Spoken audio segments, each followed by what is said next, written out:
Ale fonsaje de. Ale fonsaje. Ale fonsaje. Ale fonsaje. Muna dabo sanka baluo. Ale fonsaje. Mbe useni dabo julalema. Ale fonsaje. Julo kaman la maje. Ale fonsaje. Ni aja man la maje. Ale fonsaje. Suluo simbene da. Ale fonsaje. Useni masata.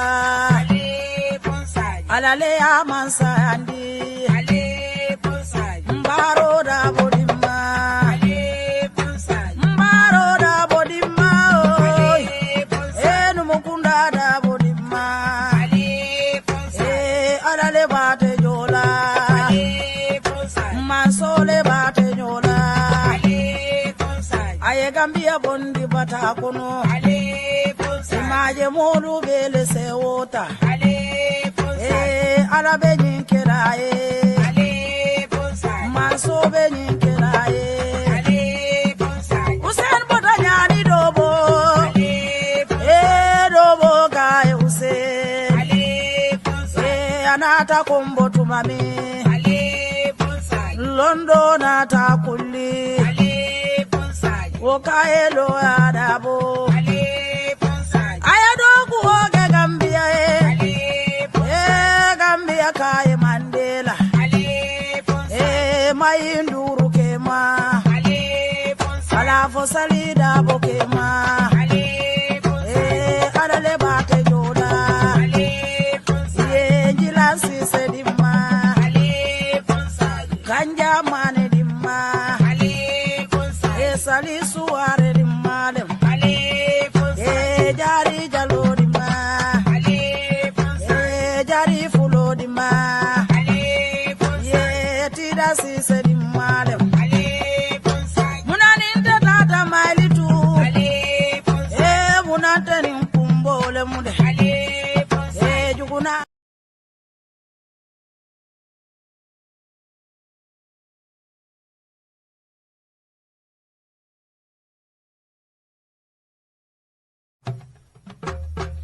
ale fonsa jede ale fonsaje ale fonsaje muna dabo sanka baluo ale fonsaje mbe useni dabo julalema ale fonsaje julo kaman la maje ale fonsaje ni aja man la maje ale fonsaje suluo simbene da ale fonsaje useni masata ale fonsaje alale amansa andi mbaro da bodima ale ponsai mbaro da bodima enu mukunda da bodima ale ponsai alale bate jola ale ponsai masole bate jola ale ponsai aye gambia bondi bata kono ale ponsai maje molu bele sewota ale ponsai alabe nyinkera so beni kelaye ale bonsai usen bodanyani dobo ale dobo gae usen ale bonsai anata kombo tumami ale bonsai londo nata kulli ale bonsai okaelo adabo ale bonsai ayado kuoge gambia ale gambia kae Mandela mayinduru kema ale fonsa ala fosalida bokema ale fonsa adale bate joda ale fonsa yenjila sise dimma ale fonsa ganja mane dimma ale fonsa sali suare dimma dem ale fonsa jari jalo dimma ale fonsa jari fulo dimma sise di malem ale ponsai munani tata malitu ale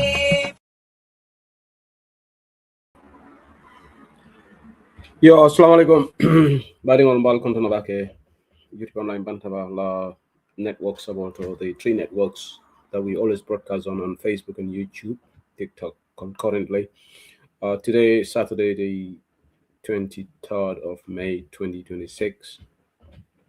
bal bismillah la programo to me alon ko nga schedule prograna ka kacha mal dantana once again thank you for logging on again. Continuation of kacha on a very nice sunny day here in the UK. Temperature is about 23 degrees. It's quite hot. It's quite nice weather today, and it is really appetizing for somebody to be out there. But I made a promise that I was going to be here, and that's why I'm here. Balkonto na baki jangana dun kacha kono. Thank you for logging. Nuyu naa leen mbokk yi lana bismillah yu ko lay banta ba tey Sunday 23rd ñaar fukki fan ak ñett si weeri May. Di ñëw di am waxtaan tuddi ak yéen ba pare di leen apologize tamit. I was supposed to have interview with Nima Solo Sandeng, but unfortunately I got a call this afternoon that she's bereaved. Dafa am dëj ay sangole soto this and she's on her way. So she really wanted to be here up to yesterday. She was ready to be here, but today I sangole soto and right now she is on her way. Sango natin in kubente buka eka wale bay. So we understand. Mba kontono sangola, mba la dimba be kontono sangola. Me family fana kontono sangola. Sabante freni. Alamane manin kafar kala ma fonye ala jumale banta. May message dinare ka call la konye. Unfortunately, Nima sending the interview make lano because I signed for Adunta Motola season away to the burial or Krasang Blood. So I really want to extend this message to you guys because I did make this announcement the last couple of days. But inshallah, after the Idul Adha, she's agreed to be here and in all the programs so young science Selikola. So Nima Solo Sandeng ala na by telebi because of I sang Lesotho this morning, and obviously she was all set and ready to be here Gambia time 1 o'clock. So I got a call from Ablai Dabo, who arranged this interview. Ablai called me that unfortunately Nima is sang Lesotho akata. So we'll still have the program because we already scheduled it, so we can talk about other issues, and then with our interview with Nima Solo Sunday, inshallah, the Alamana Tanake will reschedule it after the Idul Adha. And we will come here and maybe we'll have her as a guest to come and talk about other issues. Solo Sunday, the widow of the late Solo Sunday, Mea Niola Gambia, Alamani Money, Kavargala, and in Sala for Tala for all day, Melialongo, Sutrumel Bantan in Gambia Liberation Struggle. So that's the announcement I have for you guys. I know a lot of you people, when you log on, some people are looking forward to this interview, but circumstantially, the interview is postponed because Nyantame interview is bereaved. And I think all of you would understand that because Nemo is someone said it's not a platform where you can in as much as you want to talk. So that's the first announcement that I would do here. And then for UK chapter for now, kunum fa nyanta for the member do la mass bajinka ade fanang ay sangole soto awlula banta Gambia bama ngamira alamani monin ko forkelay ani sa sabande trabe na West Midlands chapter le kunum fatu wale announce no formal kono. So medwala dunia o kan ka fole wati nata dunia nata lunta yalla wala nan ka mol remain ko nata domon suule ñu def ndanka rek ndanka mu am solo aduna bi jarul dara ñin dunia nata lunta yalla, and it's very, very important that mbenga haklotu, because at the end of the day all of us will answer to the call, the ultimate call.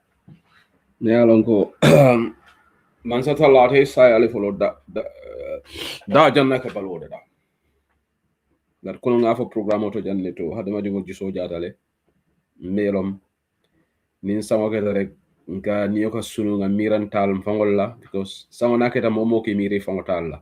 Let's be honest, ka fole ñi mem baluta tata nte fanal lundo molba fale ko kari fanan tata le ya ko rest in peace o mo be lom, it's just a matter of time. So wala na ñu def ndànk rek ñu bos suñ xol yi ñu bàyyi di tooñ moom yàlla bëgg ko. So Mading Olom program. So make program also on the current politics, and also I will be talking about UDP agenda. This is the platform from now against December. We'll be talking about UDP agenda on this platform. Ninga UDP ni Gambia UDP the monekela pour ka funding ke wol makoy aninka difference o tan do la maral ñaani adama baro la maral ñaa mbeo tande la janne pour nga kacha ko la. Well, it's very, very important because at the end of the day, but Janingada auto, motherland is civic education. Then I will talk about the sectoral policies of UDP, focusing on the youth's education and in na maral nyamba towards the economy. I will also mediamola Adamabola budgetary allocation. 2026 budget Yemen approved for the Gambia. And I will ask a question to see if anybody will answer the question. This is about a country. We should be able to know some of these basic things. If we really mean well for our country, the second most national important document, that is the budget. Gambian Oriental budget. The first most important document, that is the constitution. The second most national important document is the budget. What was the budget approved by the National Assembly in the 2026 appropriation budget that the minister submitted at the National Assembly? Many people will not get the answer right. They don't even know. Your Minister of Adam Barolaman Sekunda, your budgetary allocation, your the funding, what percentage is given to our youths? And a lady youth, so a lot of people will get the answer wrong. I bet you. They don't know. But we always see and say Gambia is a youthful population. Youths are the future of the country. Ndaw ñoo mom eleki Gambia. Why so laajte ci platforms yi ñaata la nguur gi allocate to the Ministry of Youth and Sports? Many people will get the answer wrong because they don't know, and we should know. ñun UDP suñ ñëw naka la ñoo mën lan mooy suñu aine pour ñu change the trajectory when it comes to the very little percentage that nguuri Gambia loolu lañ dee jox ndaw yi. Loolu tax ndaw bu nekk soo bëgg sa future, you should not vote for NPP government. That is if you fekkee ne yow danga am sa soxla, because ñaar la nit danga njëkka am sa soxla nga value the future of your children, then nga mën a decide kan nga war a votal. Waaye Gambia nag is sad, people don't vote on issues. Am na ñeneen ñi yëfi sentiment la. Man de kii affaire am neexut ma. Man Adama Barrow affaire am daf ma neex rek. What about the future of your children? Danga war a laajte nguur gi dépasse suñu koom-koom, dépasse of the country moo xam ne 43.9 billion budget that the parliament approved. They proposed 53.9 billion and the National Assembly approved 43.9 billion. Out of that 43.9 billion, ñaata la nguur gi jox ndaw yi? Yow loolu nga war a laajte sa boppa yow su fekkee ne yow ndaw nga ni demu fonni ngewoti ibe ñininga ibe fo ñininga la monela na nafulo me yalon ko wala na budgetoti man sa kunda ka jelle bondi wo kono 43.9 billion e ka jelle di fonni ke wala ni temo Gambia fonni ngewoti e ñante la moy la wala fulo janni bita la platform to ka fo baro e silo le sambante la sate woto itemo fonni ngewoti itebe dingol le wulula wo dingol la future e ñanta wala value la. But baroy kurang la samantala sate oto ay jule samantala sate but baroy jelle di funding ke wala anum baroy jelle di afongola e kanyene pesa ya jibe fonte de nyanta nakarto di la nyuma sekondala bal mina wakati atole bal me programme dat lam nela waro next door neighbor Senegal mo ba fola mana shehu be Senegal la ko sama kam mantaba because anin Gambia ta ye connection le shot jamfa or nga fola na diamol kono or kurango wole be Gambia ku foñole be fekan Gambia ni Senegal me yalongo jamfa kurangolom jamfa foñolom a commencé ta Gambia le sa fela ñatili Senegal andon tol Gambia no le warugal soto kat yamu ñine bawo Senegal ni Gambia e ka fo bokal lameñ ak lan xawma lan boñ ak lamen so nim mewo membe Senegal ndolo ñanta ite sotolale there is a common denominator Adama Barrow anata ñaadi le president yala momam Adama Barrow long molbe UDP le fa melma long bira to foda dol ko muso long do la ke molma Barrow long mole jumale long ba usinu dabo anala enta executive the likes of the late Femi Peters molio le long Uncle Amadou Sanewol a jaratu yam ndaw Geyabo a jaratu yam Mariam Bisek the late a jaratu Sukaina Ka alamani manin ko forkelay the list goes on and in the late Bade Mobile Force what matter used to be the national president mole ñun le long United Democratic Party the late Solo Sanding youth president but Adama Moma long United Democratic Party but alala cool ba fon le bul mom nananga moy lonu oto mombe freedom mole nane protection ko membe ya jame replace le kamari be Angleterre malom fo mol yo diamo moy le ban tenga moy lonu bar malom fo mo Barrow be Angleterre ban fa saytale bari kamari be Angleterre so Adama Barrow became the main beneficiary ba Ousainou Wole selo men tay kabri 1996 oto mo ka marabal le domo tiandin komal ni bida mitindula kodiman soto oto mo UDP fa mo ka malule ka mo ka silale ka fo ke fam affiliate with UDP karanal be jotan tol karanal be jamfada United Democratic Party karambalo lebe o parti kono Adama Barrow bi ya mondi ma abe deyring mo buka moy he became the main beneficiary of the change ay deni gole dum mem mankatati campaign kono abe wurla ndol mo ba Ousainou dingol leti mo se ba Ousainou londo tanole bari tala londo talado bar wotumo abala haajo le ñini kam pour ala haajo e jara because jamfan tungo kake wala nyama or kat lol la de behavior ina mana moja ay or ke ala haajo man jara akiba de fona ala haajo jara ay or wala na surwal ko or man din kol ko jamfa man ñing jamfa dimita ina mana jamfan tungo je wa abala haajo no makanga akila le deku ay fanki mo kendoti asa fanke moti amanke menti Adama yole ke UDP mol ko Adama Sall hinolom Adama mo kendoleti Adama nata keta moliye kankuran jamban tamati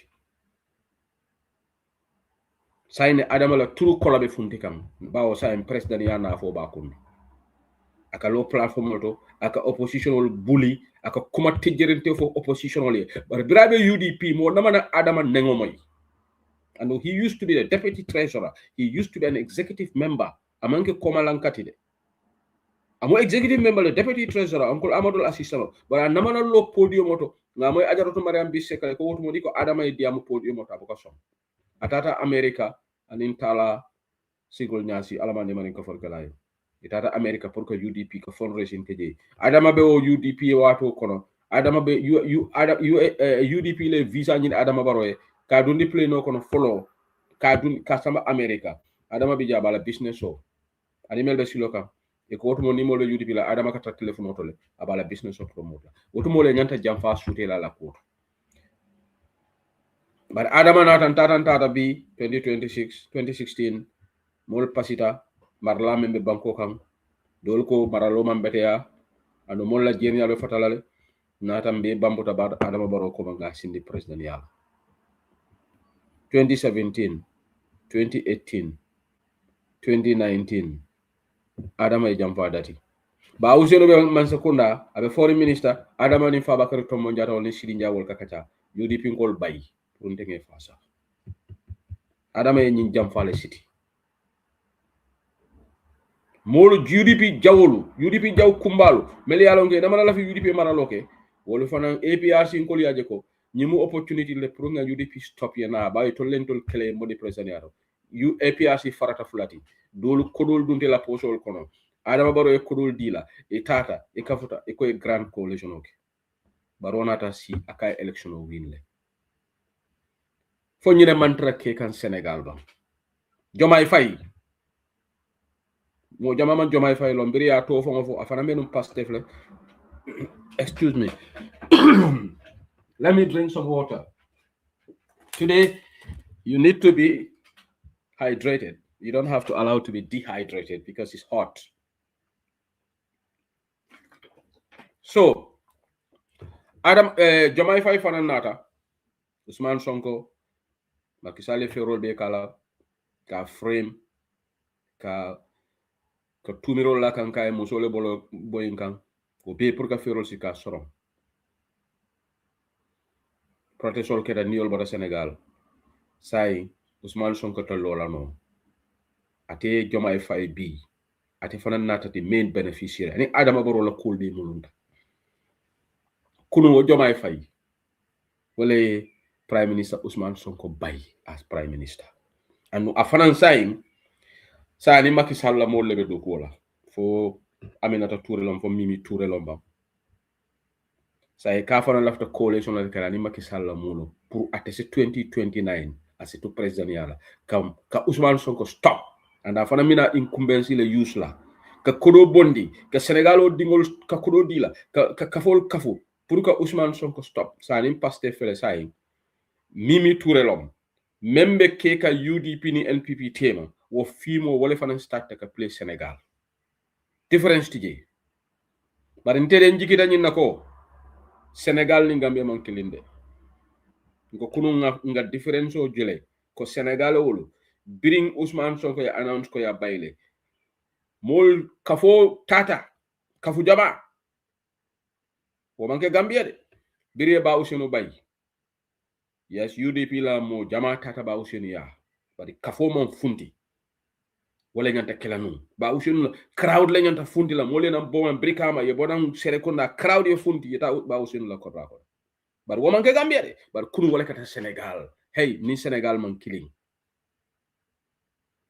kunu nga Senegal la TikTok o jele bebe wur la dol fam ko ñina fam Ousmane Sonko la kayroti sayin ning Jomay Fay se dum ñobori ngo kono Senegal la TikTok ak jamale diam ta kunu ka Ousmane Sonko ta ka Jomay Fay mote ko or kat la ko jam fan tungolom bari nga Gambia jele biri adamen jam fan tungo ke mo lota jang ko wanyanta wala kala ha anyanta ba usenu baylale ba usenu be laman sekunda be baro sabotage kan bar Senegal ala jide Senegal le men foko online hey Gambia ni Senegal la tamandi nyaman kin because Senegal si fatam fanso ma work Senegal follow ndolla banko kan si fatam fanso le duntan sondomo kono fa chronique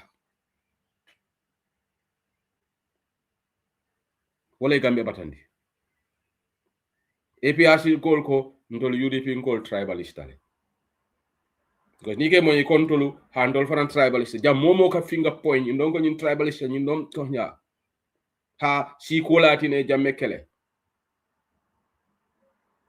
iko UDP mo do la fa UDP mo bandin ka kafole baronata baro fana yo system ole dati sayin hani mol men botan kono nte buka la fikela kumofo bari mbela kumofo lale say wol fana nyin tribalism ila fto le minute la UDP la anu mbe advice la ya stop Gambia toñale be Gambia sambala momo UDP nkoti ite bi ite bota UDP ko UDP mo tribalist solti ite you need to have a somber reflection womu dishonestly 101 nte buka ni hadama di buka kamben kukule na Gambia wala tribalism ni la fete campaign kala politico man duma jubo ak yow momo e right to la politico ke momo e right to le ko la fete bola United Democratic Party le bari momo benu UDP ibota je say la fete ka nyin ku mulunja o ka meaning UDP la comme NPP ka murul tenite benna because tribalism amulunja yatale tribalism manetale UDP manke tribal party koni gambe koni ñun dunia la bon jumala ñanta la jumala say jomay fay of all people wala nango mo deyla nit ku nopi oy tu ko de jomay fay be deyri ngamen afela yala true jiko tan ani adama baro be jiko kilim anu sayim baro aba trayla ka sutiya jomay fayla ko aba jela ko say ndam mama ñing jamfaake ngam mo sosol nimme yake iko batch of a feather flock together but Senegal ani Gambia man kilim inni jomay fay ba wala le fo poto juot 2029 Senegal ol ite nyimbula la teng ay seda Senegal ol man ken tolti kunu ali la moy Senegal ol kamem fo dol ko anyanta dati la sign andu monekata jomay fay biste ko menke atema Senegal la parliament control Pastef le je control so they going to make life hell for him because at a bill pass la no nim Pastef man songala so this is not going to be good for him afana be baro style lekela ka try ka dibito dulu duku because ngame kayo system start le ngo menni ni karo mena san juma la nyanta juma trust la jin dunia kono yemo barakandi moy na dendela ya fenke anata keta kuti ite me yake kuti alala because mansa talla a sembo bala atele ñun dunia tonko nano deda ba ni mansa talla ja kala ku ka sababo le kala wala na Allah subhanahu wa ta'ala fa yafo akon kana ñina sababo la bari bi jamano be ñim bitilo ben kono niti ñoo faale wut sababo fo baro adama baro ke about sababo bi wo adama le kala ka UDP attack ka UDP command terrorist organization la Adama Barrow of all people patiyo me ya tinna ate mulungo falinta a tinna Adama Barrow denika manewula baka denika nyala madu o patiyo wala tinna bi Adama Barrow nyaja haftan kendo dum ala ni United Democratic Party Fatou Babaro nga mulungo jajanne 2016 mantara mo attaquande dega bi dañ ko wax nak Fatou Babaro la video le janne bi nga be nopal wa fo la mulungo biya mulungo falinta fo say abalo koita aka luneto lu dum aka dum pleno la ala ni United Democratic Party barako bi wolle kallo iko UDP mo terrorist organization leti bari Fatou Babaro ni Adama Barrow mulungo te faline la balingo te falin baluwo te falina ni barako man na through United Democratic Party even though Gambiano le kato faye but UDP la select hey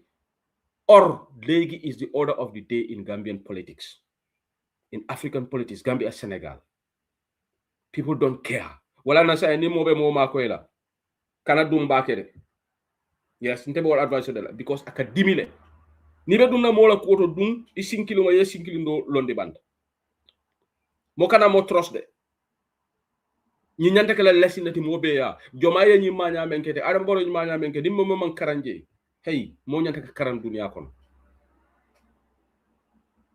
because ika tawnte yale ka tilimbal yale ke ni parete na ya fuko ma tay way fi ku fi or den ko gis Adama Barrow aba jalale abe kala wato men nte Sekou Sedli Malong Barrow ba jalale hey kaka president doesn't mean that everything is going to end well with you momo e jam fa ka ñun dunia ko jani be faale ba jalal abe kala wato men ala talla wo damale yolo jam fa momo yake you will face the price for it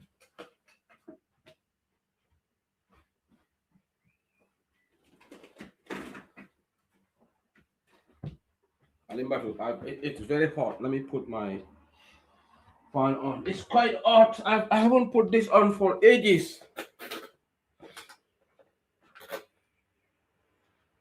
I don't know whether the noise of the fan will disturb you guys because it's extremely hot here.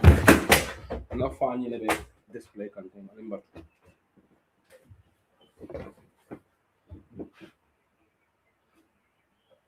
because ndema hani kando la kando kantano bemgol. But it's good we have change of weather here. Alembat.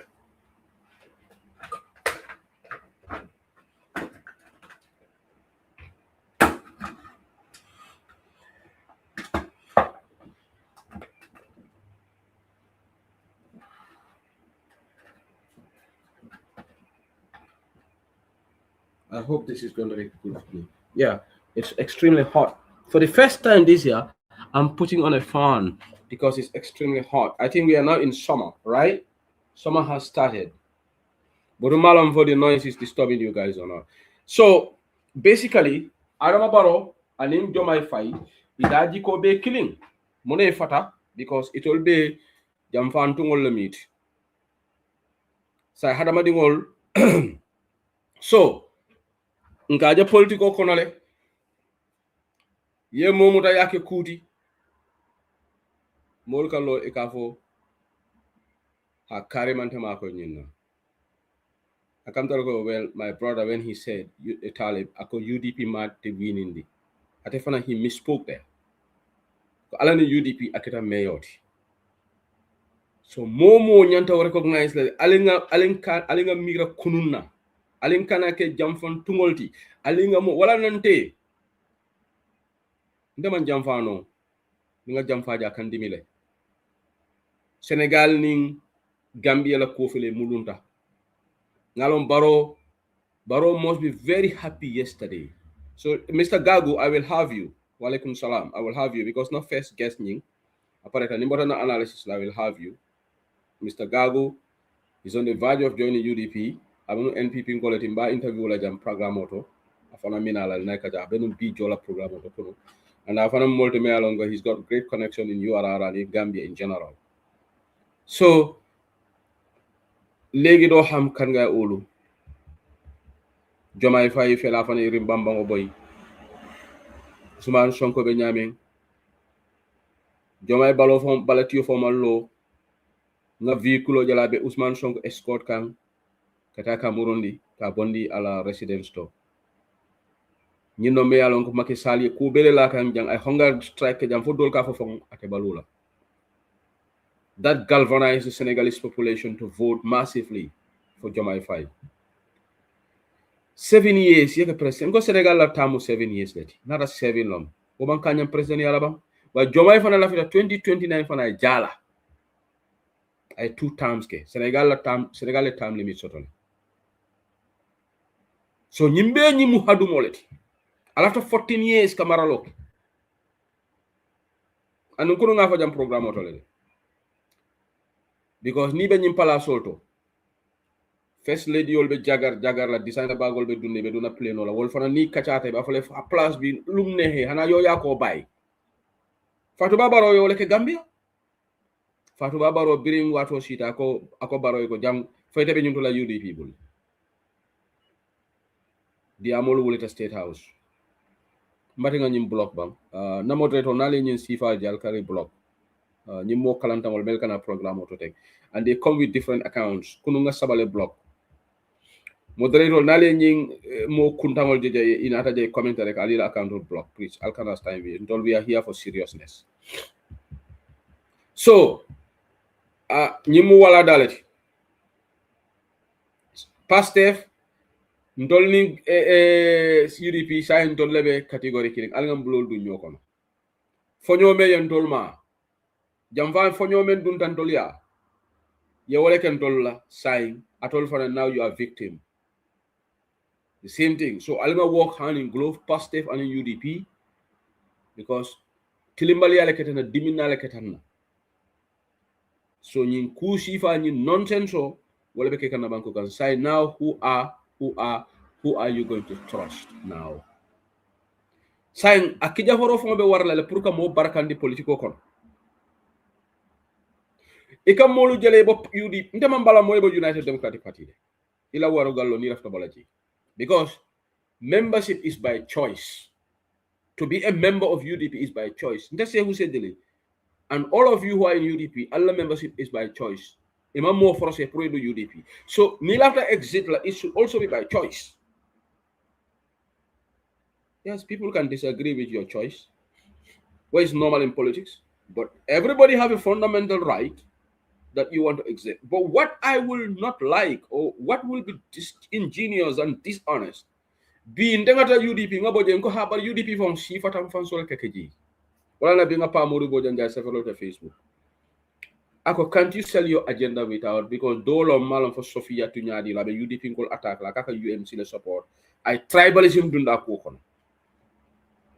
Anun ka la molle diamo kono le ka fo ha ñun heti yep lañ emale. Well, legi, I'm going to ask, ban party mo emalut heti yep? Because you know what? Soko wa rek dafa am meaning. And we got to stop this nonsense. It's got to stop. NPP tentol 2 mila control musifa ramfansolde. It ever UDP 20 years, 30 years, or 10 years, or whatever. You subscribe to the values of United Democratic Party. Today, because there's a fundamental difference in who you want to be the flag bearer of UDP, which we have debated. Today, you are going to try to stereotype UDP as a tribalist party. Hey, can work to def lulu. Niku am conscience don't def lulu. Because it will be laughable for you to say that. Because you were part and parcel of the structures of that party. So if you can banner Atlasa, you advocated for that party. It's just like I keep saying here. Mantei, duma talk mane Taliban so that they are corrupt. Man say who say le duma ko wax. Hangaluta duma ko wax. Demba, I sat on the same very platform and suñu ma joxe example of the performers in UDP. Ño xamne ñom ño our elected officials ño xamne even ba Ousainou daf dan wax lolu. Si podium di wax ne, look at our young people. He would name Rohey Malick Lowe. He named Talib Bensouda, Landing Bisane, and Yankuba Dabo. So tey su fekkee ne because ñun ak Talib bokkuñ benn parti man tey ndax dama war a ñëw fi man a léegi Talib dafa corrupt kon dafa mel ni lu ma doon wax démba du dëgga. I was just trying to fool the people. So I will not do it. Su keneen di ko wax man Sekou Sell ma bañ duma ko def. Because man, I'm going to be very consistent. So local government service report commission be nyunko har. If anybody is called out in the report, we will analyze it here. Dema lola deda. Dema har be report begin anak. So report be mone diw ak diw. I will come and analyze it now when yo demal nga leral sa bopp. Because report be moko wax. So if you want to challenge the report, probably go to the courts. And I'm not implying that whatever the report said is correct, but that is the local service commission report. But until then, I am not going to be here to say, "Diu sangam defa corrupt, diu sangam defa corrupt." Man, I'm not going to do that. Because if the family, I have an undertone. Dama mer, because lum gene si parti bi lolo tamange wax lulu. I'm not going to say that. So on the vice versa, yes, Ablai Jabang, I know you are part of UMC. Because Sehu, but you and every UDP also use the same words D. Like which words? Can you tell me which words do I use? Ablai Jabang, I challenge you. You put it on Facebook. You said, Sehu, but you and every UDP member also use the same words D. Can you tell me which words do I use? Because in the phone, the mobile can tell a photo sorry. Naina yafo ngamu word le use. Tribalism kafoko ha and the Lanyan Patio is not a tribalistic agenda. One party no a tribalistic agenda.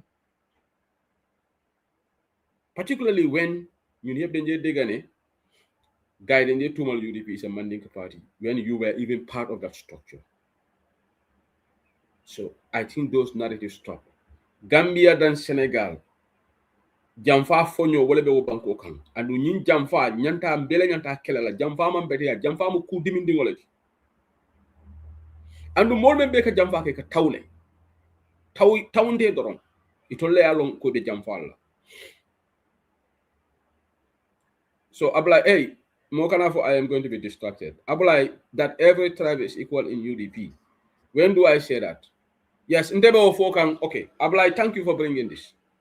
Now I got what you are saying. Ablai, are you listening to yourself? How are you? UDP is being accused of being tribalistic. Is UMC being accused of being tribalistic? Ite Ablai Jabang, even in UDP, like UDP is a Mandinka party. For inana koleko UMC is a Mandinka party or a Wolof party or Fula party. So you guys have no right to use that narrative, but until we have a right, because you can tell it to me, Kabriya Jamela time, you can do me Baro for the Nata and to me, mo bele ka fo ba dembo bay fo sma loja alma ne mani ko fakela ko ning ntol winta be fulol bay le fo yole fa tol ma bang so mana natol ba use la ntol sa use no le ka for every tribe is equal in UDP wala na mol fam kata ka fo ba usino la musol musurwalti because yen tumi le comme musifatam fan sa patileti but I told dun jumala yal tumi kal musifatam fan patileti. Can you tell me when? I have never had it. Ada babaro na mana lojang akwato la patio musifatam fan patileti moma level imato level kalmu terrorist already. But last week la botantol rebel la ko we are terrorists. So don't try to compare things that are not comparable. Yalong Gambia alinga tawunte yabula. UDP has been labeled as a tribal party kabri 1996. Ite be no UDP la no yamoy. So ntolunga right soto la nga foko UDP si obele kanyantaji. But atol ba foko kantani la jumala. Can you tell me? Atol ba foko kantani lo men na wolom ndenga men understand wolom albota kafo men kono mu tribal party baratol men tribal party wala ya mulu njaw yandi fi ken do fo fi because atol left to use like ha menun dame ka sifatam fanso leke saintol man ta sifatam fanso ke alga tawunte ya bula way because he matol level katol mu tribal party leti. So how are you going to defend yourself from this now? Ndebe koku kola jang I use intuitive analysis kana point put across mbuka na jang ka wuri draw. I told you have no legs to stand on this tribe thing. All right? So I'm not going to carry on this debate. I have carefully debunked your argument. Let's move on. Nila fi defend defend TikTok. I'm not going to engage comments on Facebook again. I don't want to be distracted. So let's move on. Jamfa membe Gambia. What Jamfa wala nyatli Senegal. But nyin Jamfa tungol be alama ale malundi. Jomai fay alama ale malundi. Alama ala Adam Baro malundi. Andi ba jela le tol mo fulo. Jamfa buka mo wati. Jamfa na mana hadama di mo wati. Ale mo fo nyeme Jamfa kay wati. Anama non soto doto. Alole ka me. Isaja mo Jamfa ke ay si sanyi muwang. I try la life enjoy la. In fact, dolbi je saf ha ngo kari ko nyine be kelantela. But imagine biringa nyinke fango tumo le na balu nyak lela because ala buka koronto.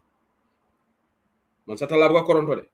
Man satala ke bulale for a bew. One day he will just pull the plug off. Isingo ye birinka su banko for a die bankoma.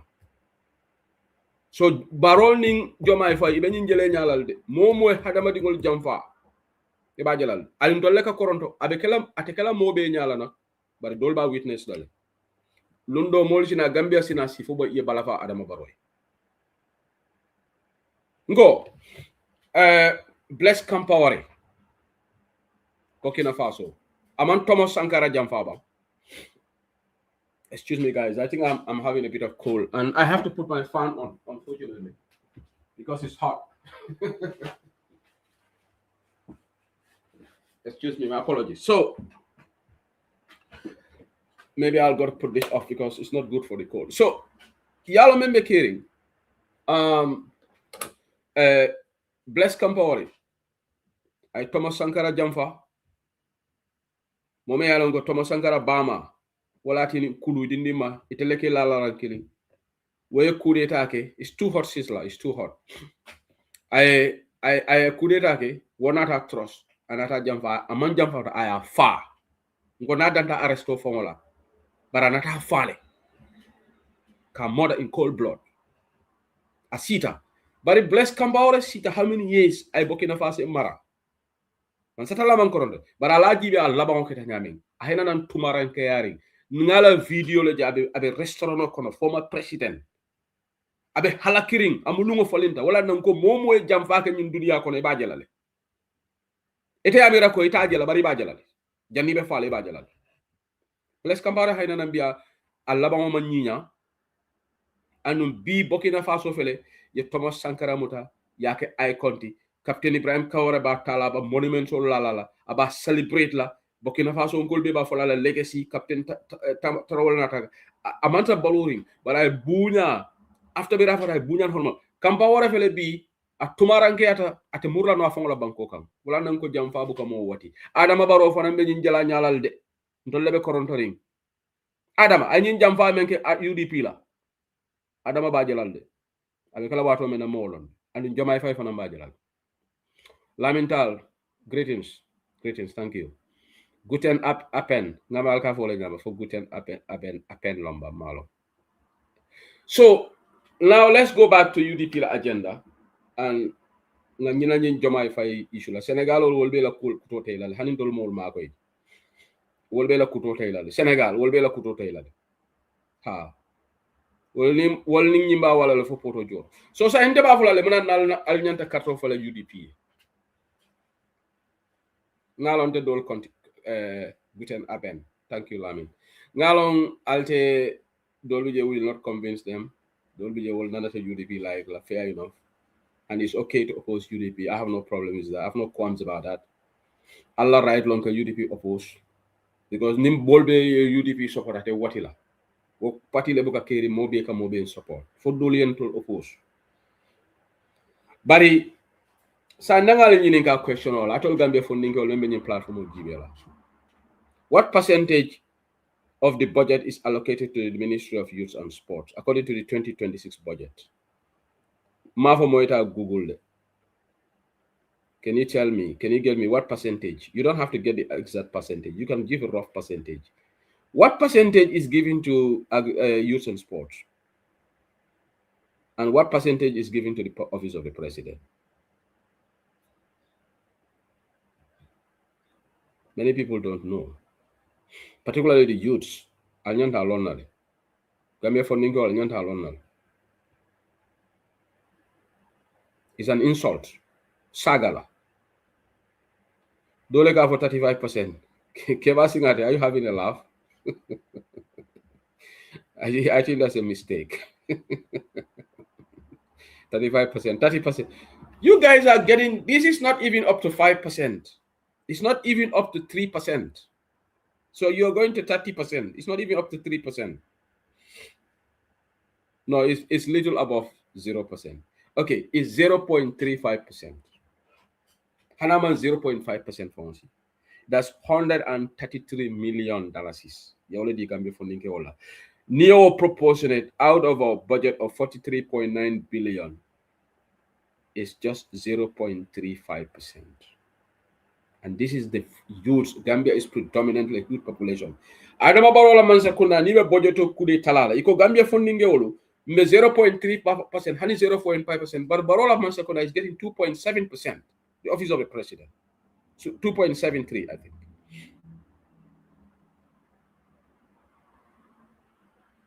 Ministry will be 4 point something %. But aliya lon ne ko nangal ñininga question of ananda. Gambia la budget kono. What is the biggest chunk of our budget akadum mintole? Can anybody answer that question? Comment on la budget auto.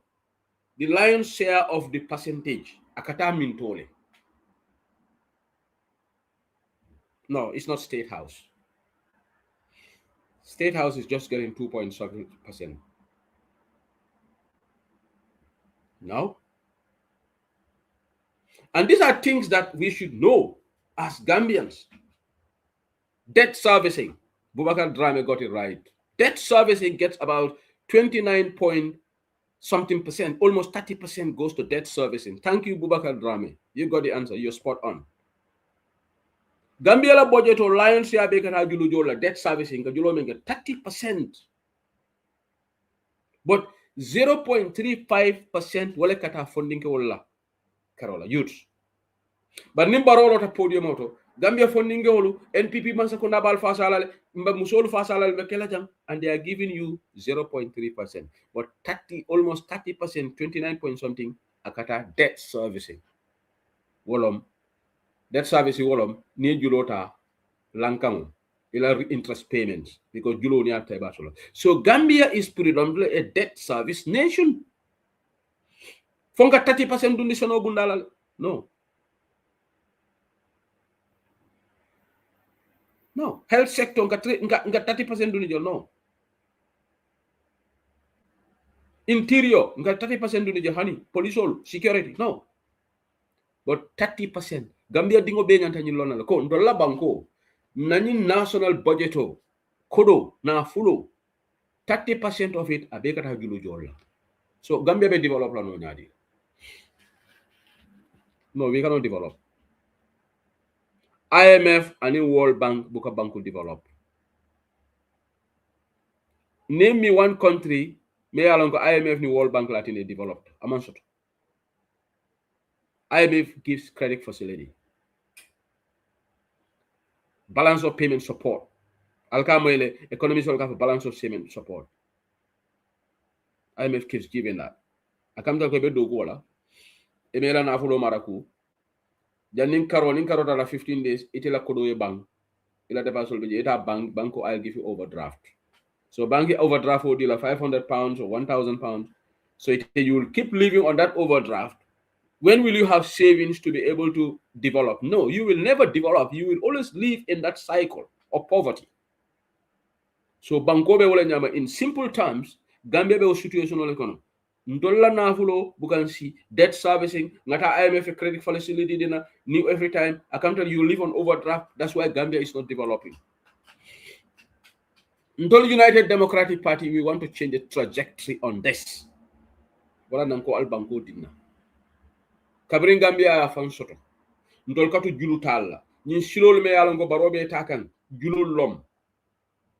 Anun julo sifa fulalam. Nkamay Adama Barola man sekundala le ka foko. Ntol kanyi silol men doku aka bonna ranke sol le kono. Bari yale kal nene nyame. Debt mu component flality. Foreign debt and domestic debt. Domestic debt wolon julo men kata banko kan julu fulale kata. Because mo jamaka mistake o menke niko julo ya America ta IMF, World Bank, United Saudi fund, Kuwaiti fund, the bilateral donors. No, julo mu component flality. Domestic debt totally and foreign debt. So julo men kata banko kan ali ngam fawol nananga nyin katal kele bari mbar revise la ko tenke pour mbe nga karanje julo nyin domestic debt mosa mira banko be domestic debt tala momi do fay kata kata banko commercial bank so leto kata guarantee trust bank le ka julo tawol do no man sakunda bo kata bank ko julo ta bank to man sakunda is too big pour kata commercial bank ko credit facility leta je largely tol bukaki funny loan scheme sort of from the bank, like borrowing taunde ya menke ka 50 million ta ka landi pour NPP musul. Ngo musu mantara NPP ite barola man sekunda fasa. Wote ite mari nyate fon koros la because baro ite jela ko ate loan di le kala di la NPP. Musu ite faida soto. Ite mantara NPP. Imagine na kato di adama barola man sekunda. Akam dal go mandingo baro support ite man la fi fon la dingol la fi chola mba fo la jan. Bari musu fana ite mantara NPP ye baro man sekunda support. Wote ite nyante fon jibela fam vila ndawtol. Because baro tambite telale atata million talulu ka kila ako NPP musol wala ba sotala atol Gambia musol même NPP atol so atolo man sakunda ka domestic debt leta bari ko ke nyaadile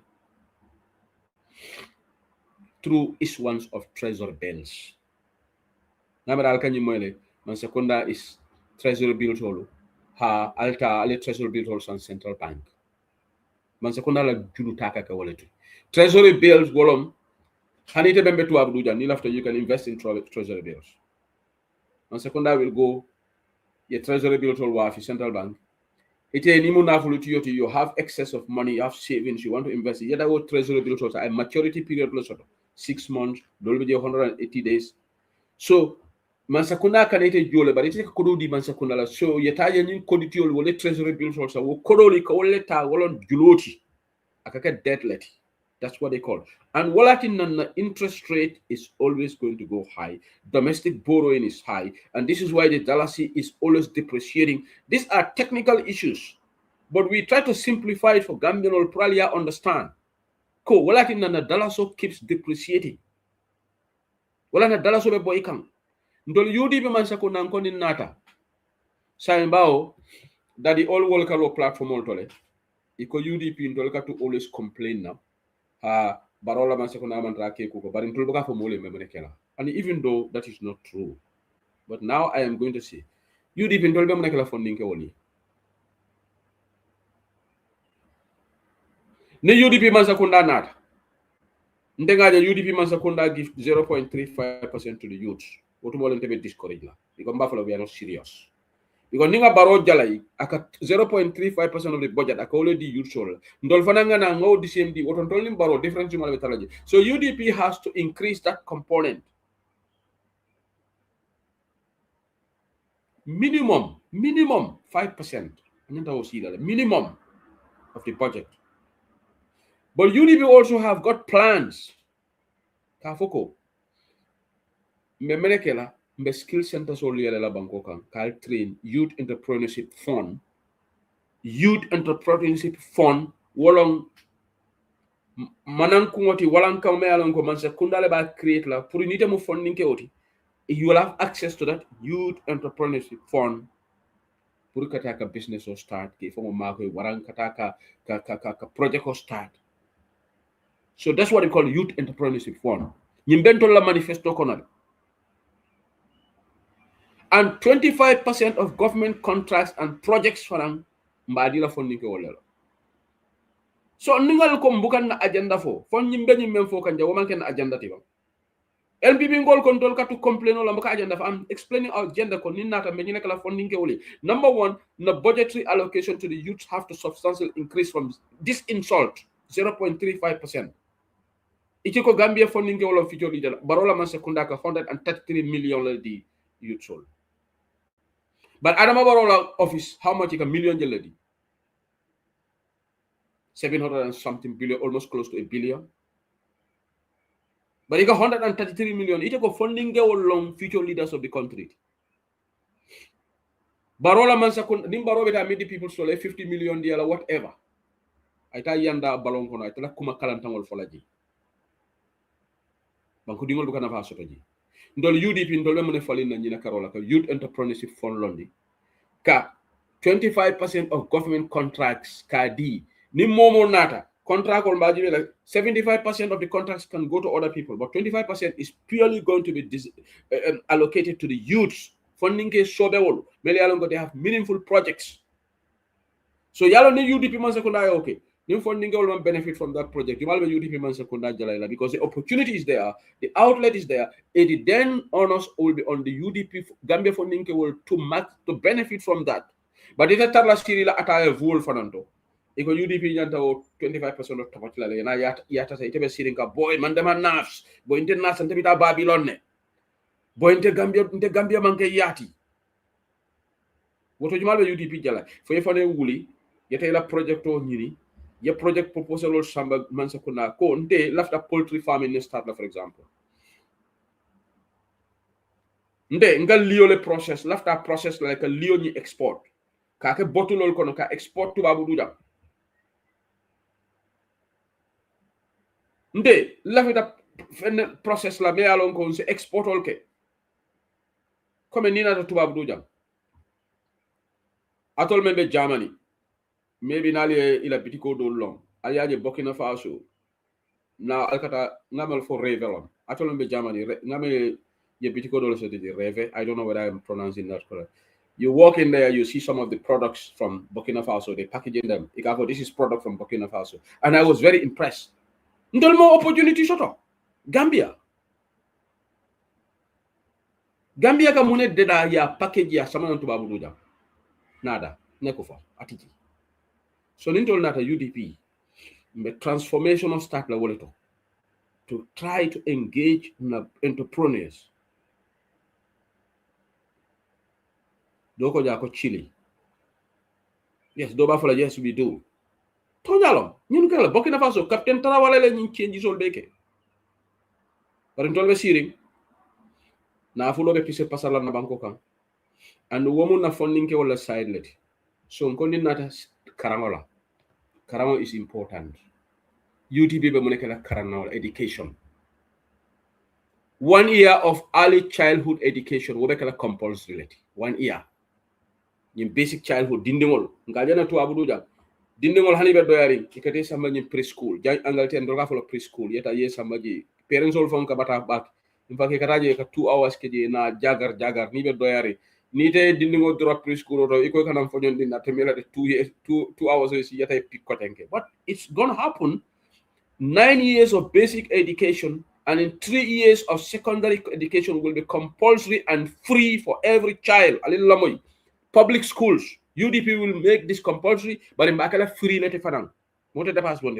Free education up to these public schools, man sekondala kara molto, ubekala free leti. UDP kom bakala free leti, alte kodi bondila. But in ba make sure la Gambia dingo men bebe nying atota beta karang. Yalo ni munto la manifestolti so ni mol ka lo I konto lu buka fo mol yimbe mune falindran pel ko to complain la baral ba moy ka UDP online banta bala and other platform ka fo nin natambe mune fola. So we are explaining this, but nin daddy el tata debate la ha oppositional they are always complaining, they are not telling us what to do. Fombe mem fo kanjang be jina kamole fo kanjang fombe Chinese le fo kanjang ko nin nata seno bundala be mune kala nin nata education be mune kala, and education is going to be mandatory coming. Inside la, you have to go to school. But when you are going to school, public schools, private school na haju government have UDP man sakuna have no control. Ni dingo sama private school you have to pay. But ni dingo sama man sakunda la karamungo leto. Ni 1 year, this 9 years of basic secondary school, 3 years of secondary, ni tertiary education de. Tertiary education wolon kata university college so wolon tertiary education.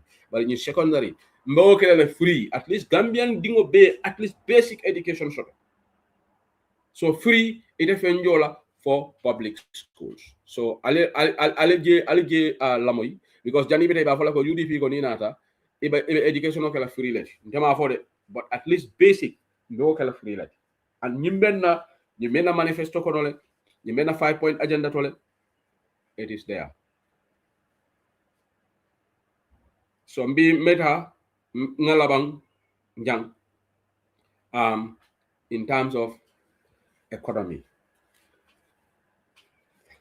nimbe agriculture mala lungom lum wolombe Karamba Touré sambala nang because Karamba is an expert in agriculture.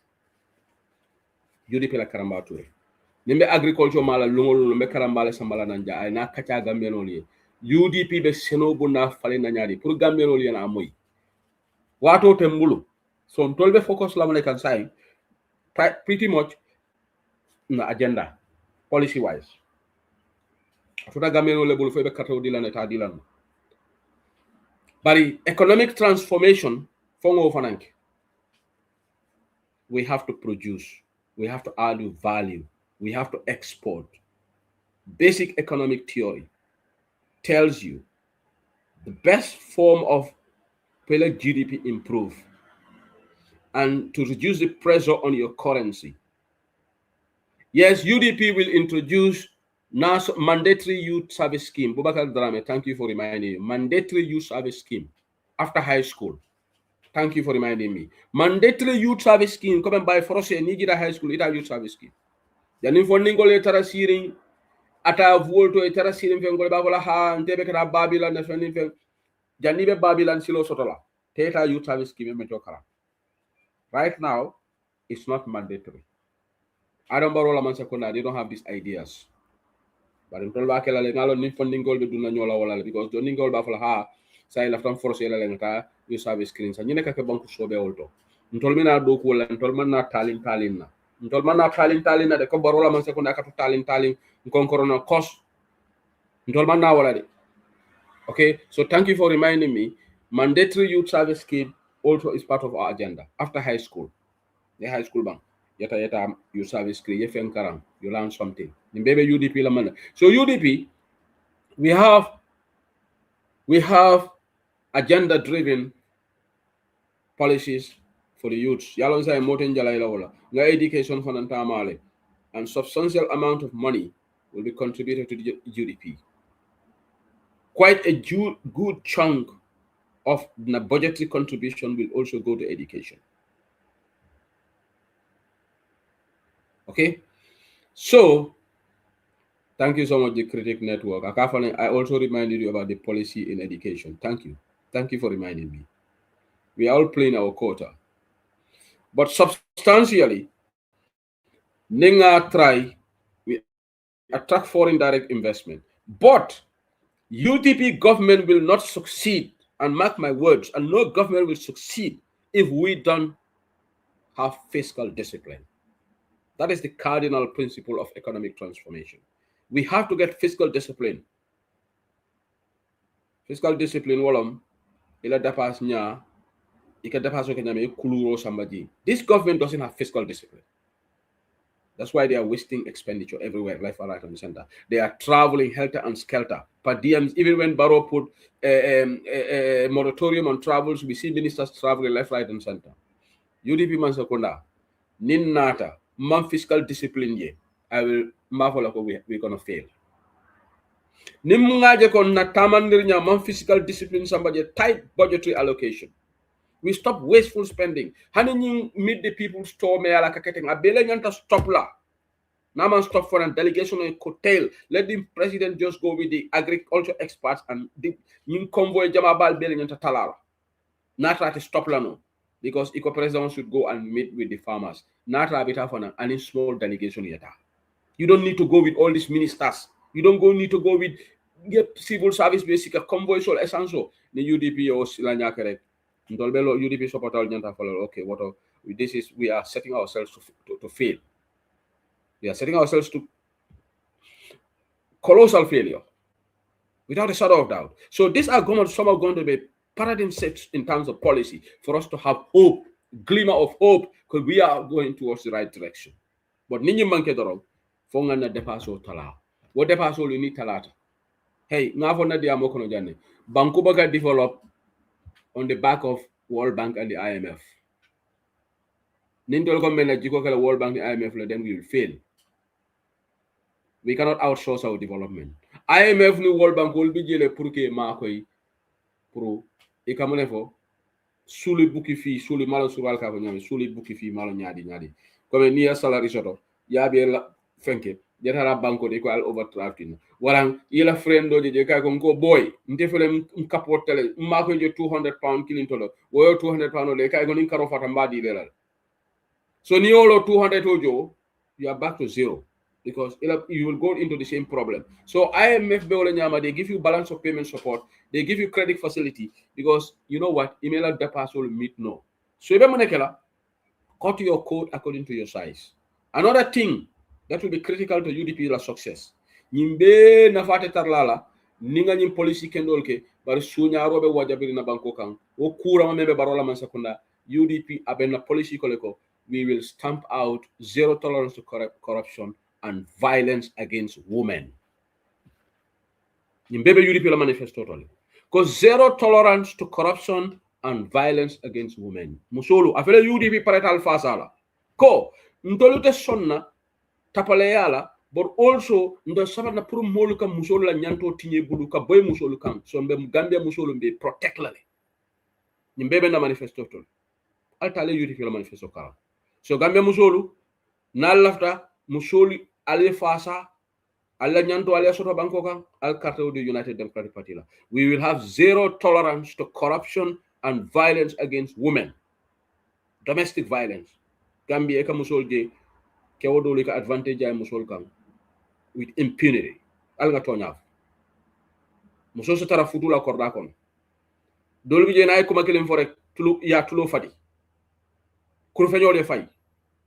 Ate hanyila kumbodula sotola nanata iko ha muso enya sabar la ni lafte dingo le baraka ha munya doron futu o mandia fo le nyanta kala nyi jamano muna nebe ebe muso e commanding for ye nyapa kan ye advantage kan ke o dol fo bi je they don't have respect for their women. Yes, eka dol fo je lontaw bina korda ko no fo ita bunya to fola muso e because ite ko itolo suti yote mendi ate be wala kala muso katara sirene rek ay moja na la bagonat ite manyana muso sindila ya bunya ya respect ya fay ko kari de laftana la jande butu mala foy duño kunta jele. Respect is key, but ndol Gambia ke o dol fo they don't have this basic respect because itolo suti yote doron ite memo mendi ate ko wala al nga tonya fo. So UDP man secondante duna mo la private life today. Let me nobody tell me ko mitale ka mo la private life. But if violence against women men not a public domain, UDP zero tolerance. Foni moment me la case sama da authority.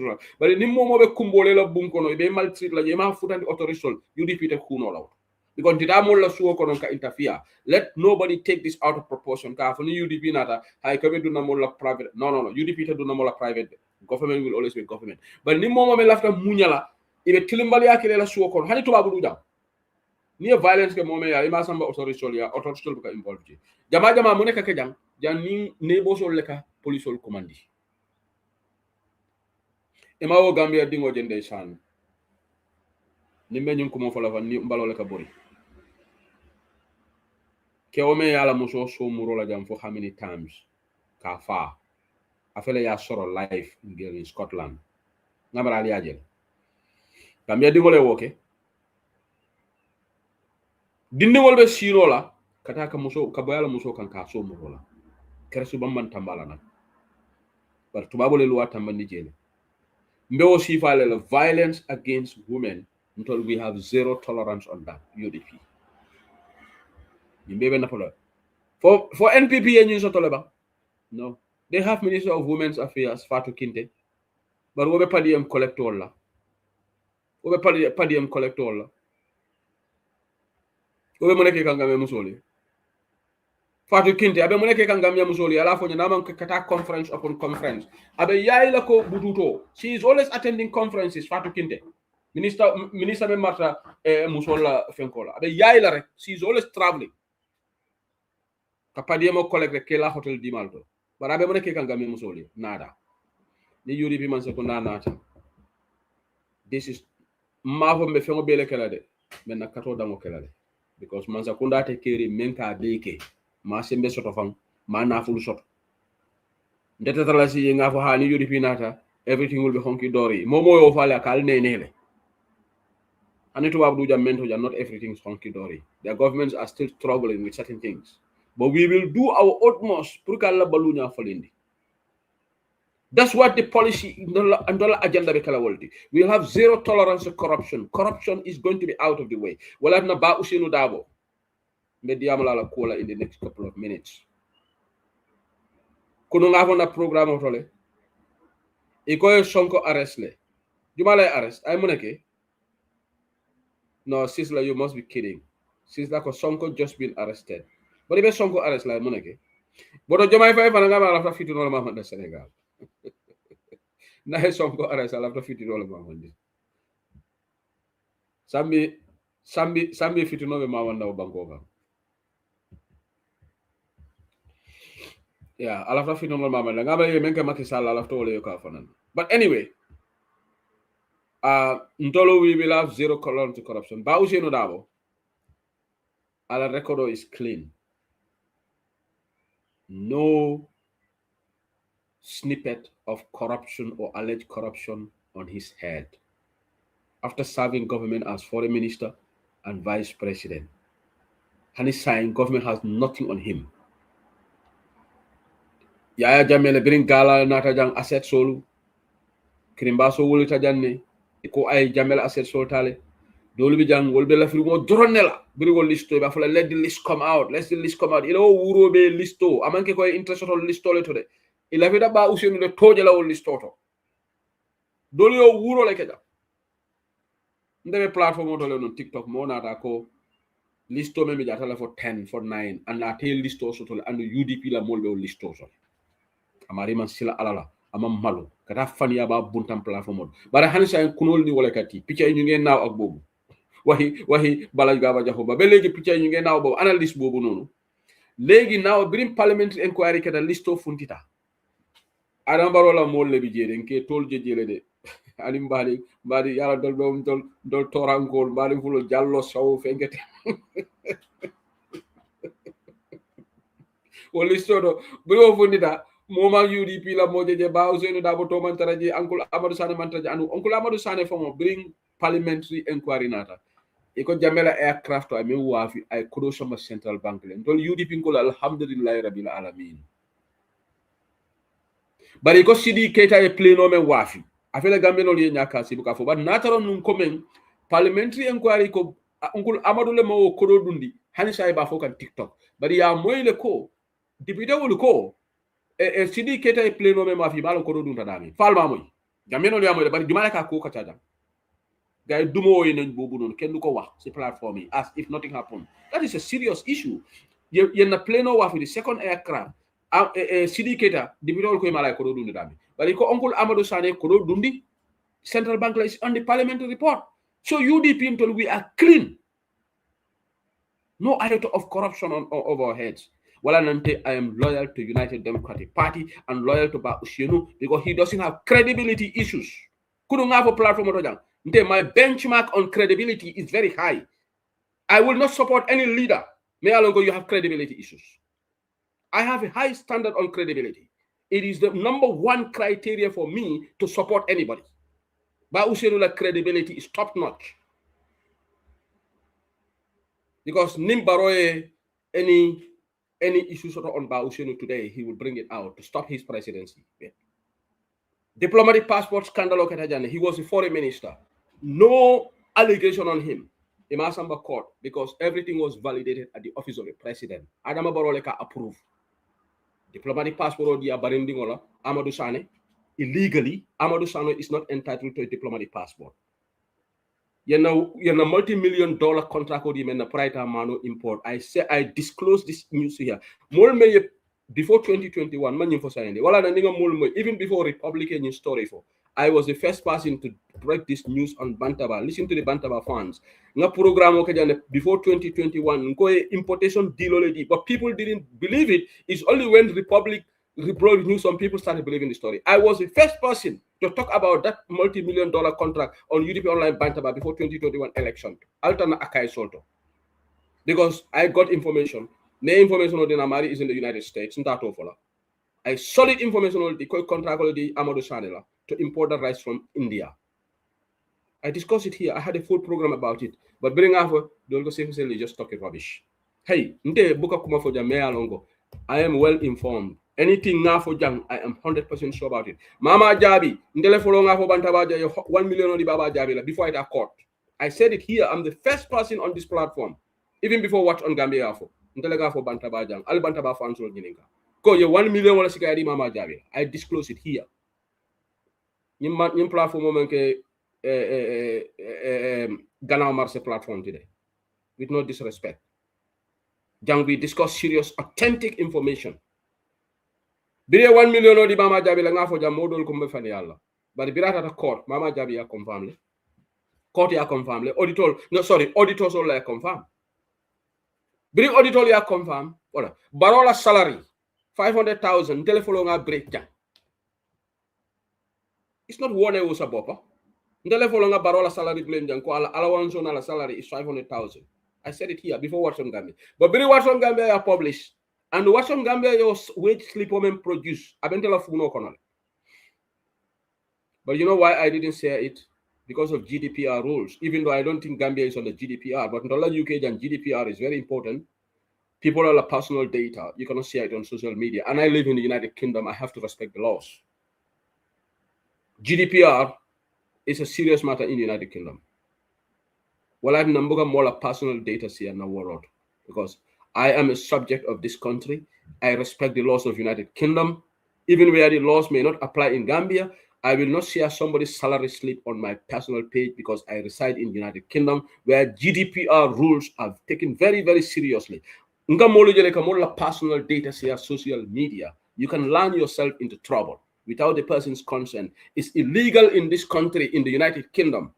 I don't know whether GDPR applies in Europe, but in the UK, it is a serious crime. Any companies all member jang. If you mistakenly send email to an unknown source, your $1 data dealer, the company will have to go to GDPR. You have to inform that most institutions here, they have GDPR departments where they dig that because legally they have to notify the third party information but because no money not have find out company X information on the car without my consent, not at a court, they will find that company hefty fines. So jang luwa le jang wala nande man barola salary slip o sea barabena funo to minister la salary slip o bembulu I got it, vice president la salary slip o bembulu ya be kinyanane nata nga fo jang. So in the UDP, we have zero tolerance to corruption. Yes, and we mean it. Ni UDP man ko nanata ngaje ko we are trying to be, maslaha with corruption, then that's why mena furusi kala ngafo we are failed. We have to hate corruption. Because many doku can open bela in policy changes all day. Na fate tarla la nin corruption be waja jere bankoka. Wala ye corruption jan dolia sunga jan. Corruption has to be fought head on. All these fanciful ideas funding ke olma ko la mbe economy redirect la foreign direct investment on yinda the productivity enhance la. Alinga na budget or study. Alinga na figures or study. Biniaji be Kevert Islands. Well, GDP is about $3,000 plus, or whatever. Gambia la GDP major 900 and something. What is the GDP of Mauritius? And Tolhansan, we are where we are. We are not moving any direction because we don't have serious government. We have this country that is preoccupied with Defante. Can UDP Kele? So UDP Mansakunda. So I will bring Uncle Karamba Ture here, Brother Karamba Ture, Puraina Diamusheno Bundala, because he has a lot of understanding in that field, certainly more than I do. I specialize in the area that I'm good at. I am not jack of all trades, okay? And it's not good to be jack of all trades. We have expertise in every. There are people who are experts in health sector. We have people who are experts in finance, economy, like Carola, economic management, international life. When I was at the Ministry of Finance and the Ministry of Trade, and trade agreements, that's where my specialty is. Anything on that area, that I'm happy to have debate and share my knowledge with you. But on the other areas, I have general knowledge. I don't have in-depth knowledge. So we will bring Mekaramba to the Samananjan Aina Diamu Seno Bundala UDP Bemonekana Nina Seno Fali. All right? And this is great. This is what we should be telling our people. But it mansa kunda buka taman in silala. And we have to create institutions and we have to create jobs and try to give hope to our people. Gambia normal hope should be yeji karamonto doku mansoto. Wala na back way betala ni more increased number of people are going to the back way. Na political putting us sanitize ni. So say na menkela. Mr. Gago, you can join me now. I'll have a conversation with you. Lamin Gagola brother, if you can send a request. Near interview demanding. Atol be Team Gago, I bring you here, then after I will bring the guest, Nalonko Jola, near Kachasoto on lot of teams. Mr. Gago, welcome to Bantaba. Thank you very much, Mr. Siri. Yeah, Mr. Gago, is a from Molie, probably told me along. Joalon Usman Gago, give us a brief history about yourself, the background. Okay, Usman Gakuleti, what Jimara Bakadaji. Uluta Volto and primary school ke Volto for common entrance 1999. Then Tata St. George's Junior Secondary School, Basse. Boto in 2002, Tata St. Augustine Senior Secondary School from 2002 to 2005. Then 2005, 2006, na Cranbrook voluntarily.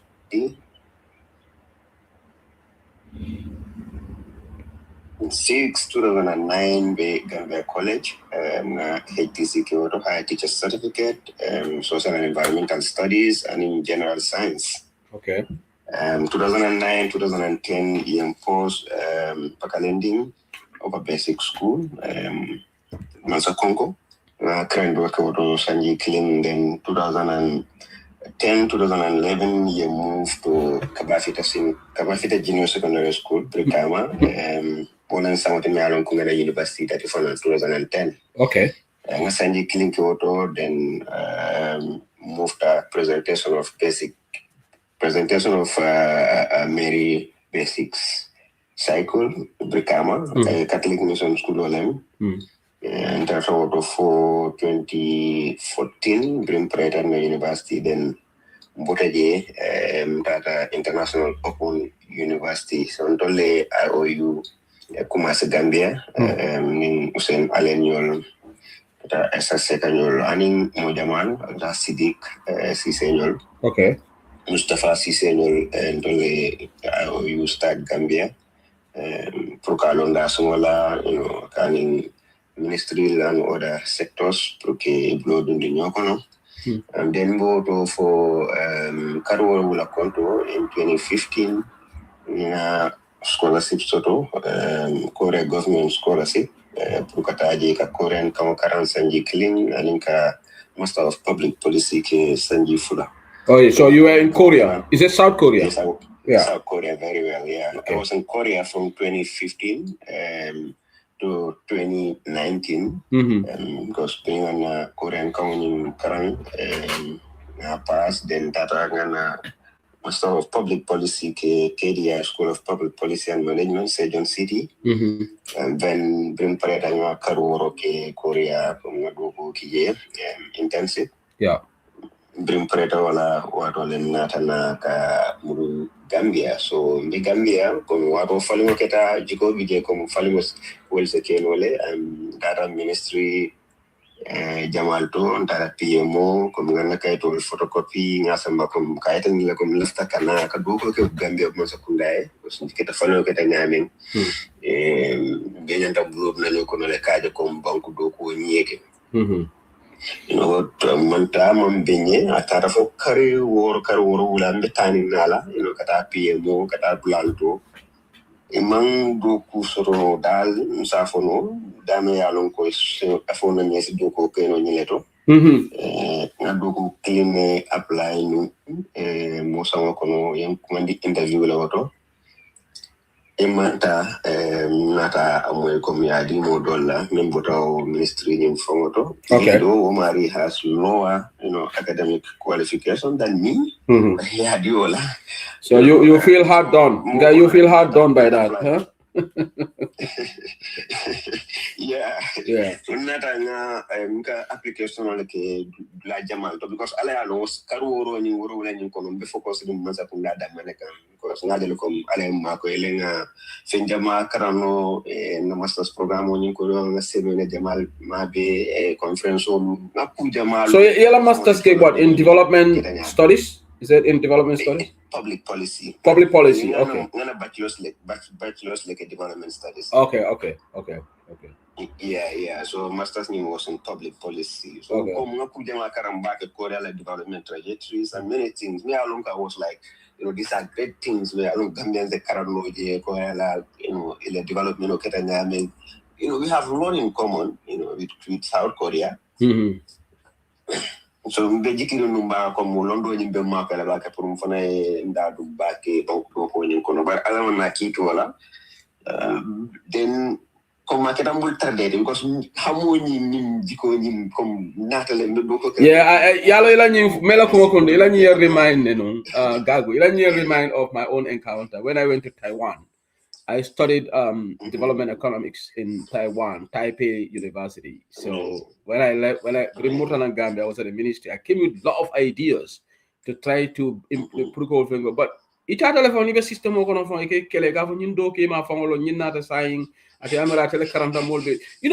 banko is so much problem when I went there because not Taiwan la model study. We studied Taiwanese model of development. Okay, because I was the one they take you got more from different countries. Africa, we had professors there from different universities.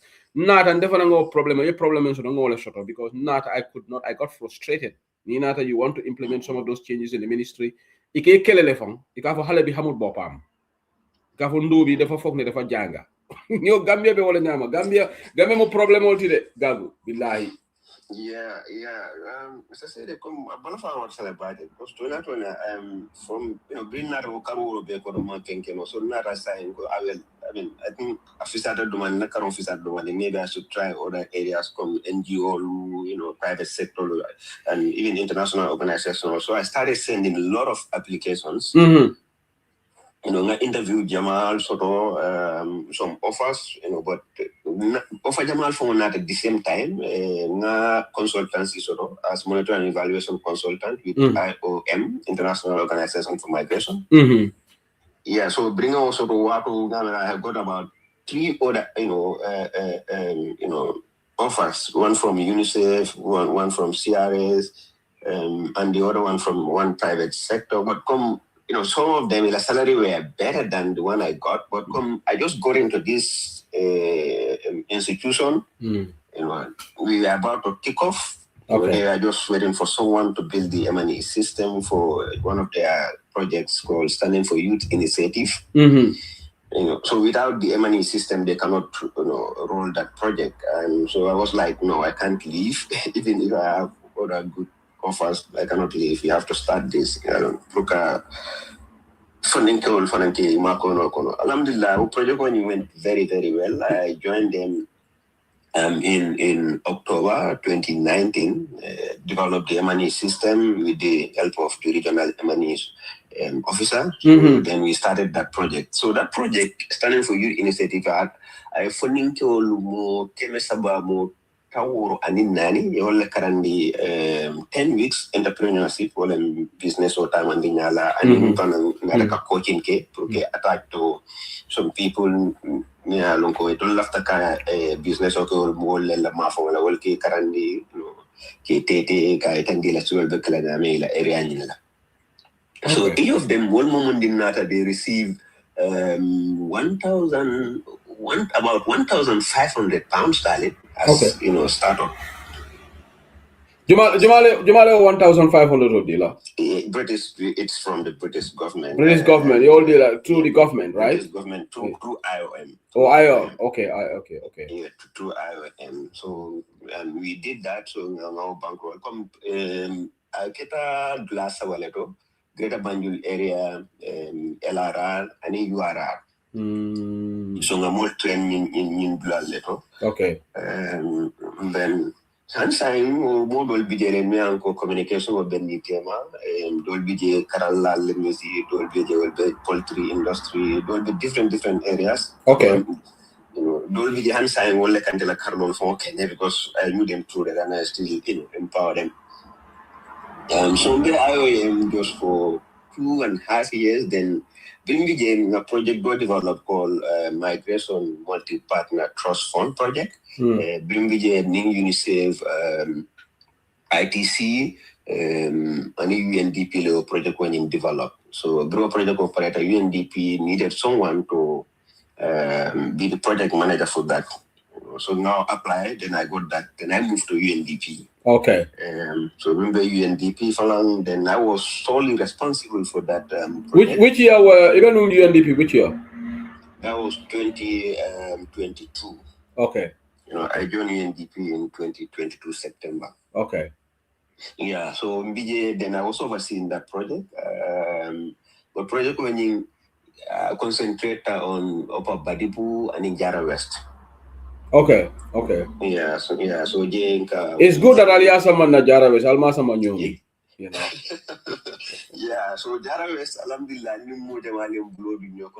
because every region, I mean, two of these, Namol, Soroje, Mealan, Leka Go, Meleang, Pesrinje. So development workers and also someone from that very place. So Almamo Diba was among those. Me Alan could not go. Okay, I cut a baba back in the project on you. Namin project on you. So project on you focused on informal traders. Mol me Alan could mela project on ela business or ela tawon dublo mata ka atamani masakundala silonina. Ke karandi be fero kala nyaadi pour ka ila business on ka register and also ke karandi ila nyantola so ma fa wala je fanan kun ikatamo ke le kadum Senegal ka fewol sanje ke nati gambe ani ka fewol bondi kambe ke samba Senegal wado ila nyantolu ike taybule ke tinyebule ke tajirante aje pour ke karandi wol bela en taka wol be tamala nyame anu fanan ka o border officer sol When Bulman Kadogo ke Bodan to immigration and Bampara, SIS mall, Nol Fan and Committee Woke, Gaitan Nila Communion Takanyan Lanyan Tol Tankanyan. Come Mamanda Olafana, project on border post to go, Mr. signed the immigration border post member project on Euro. Okay. Yeah, Kajonko Kidem and in Kajio Kide because Giku problem with TJ.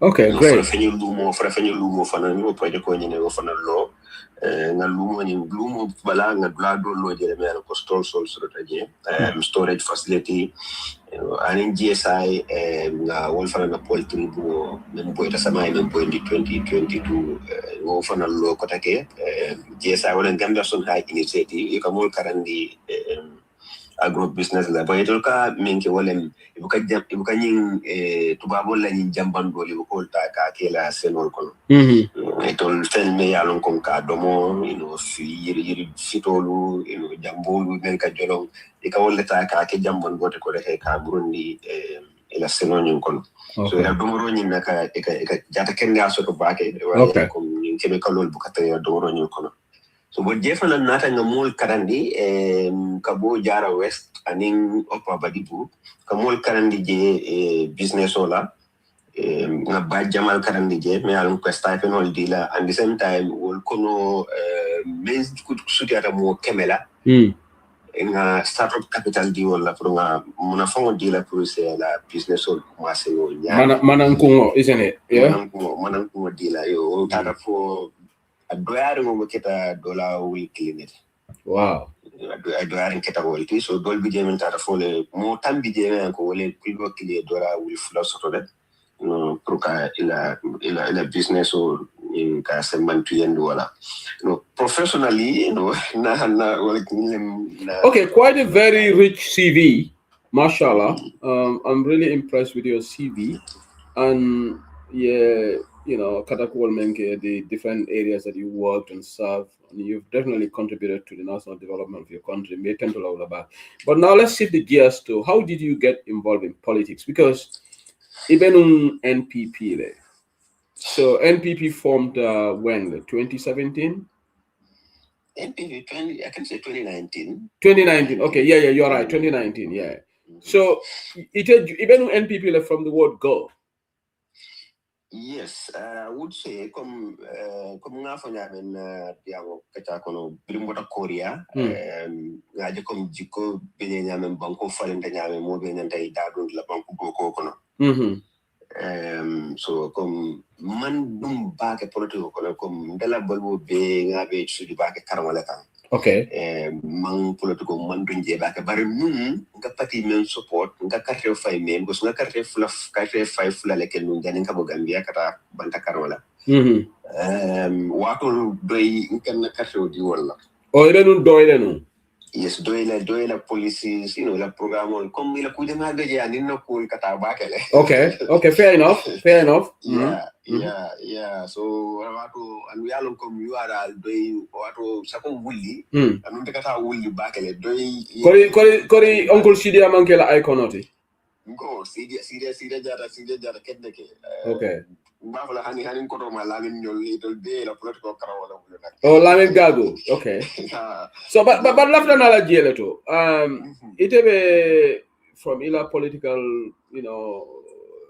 fenko ni start with PDIS in other MP complete opposite to El Gago aliyo mane nyali falka political kachale no fa alafta ke sabana UDP le bang or what Nkakacha 2018 2019 nkata spend ko ma balance na te balori wato fongo it's very interesting because balance na benu UDP lamin be GMC ndebe doy lamin benu GMC le abenu GMC le bari revele bom selo ndana mano lo lam yale ko kachale kala lara ndako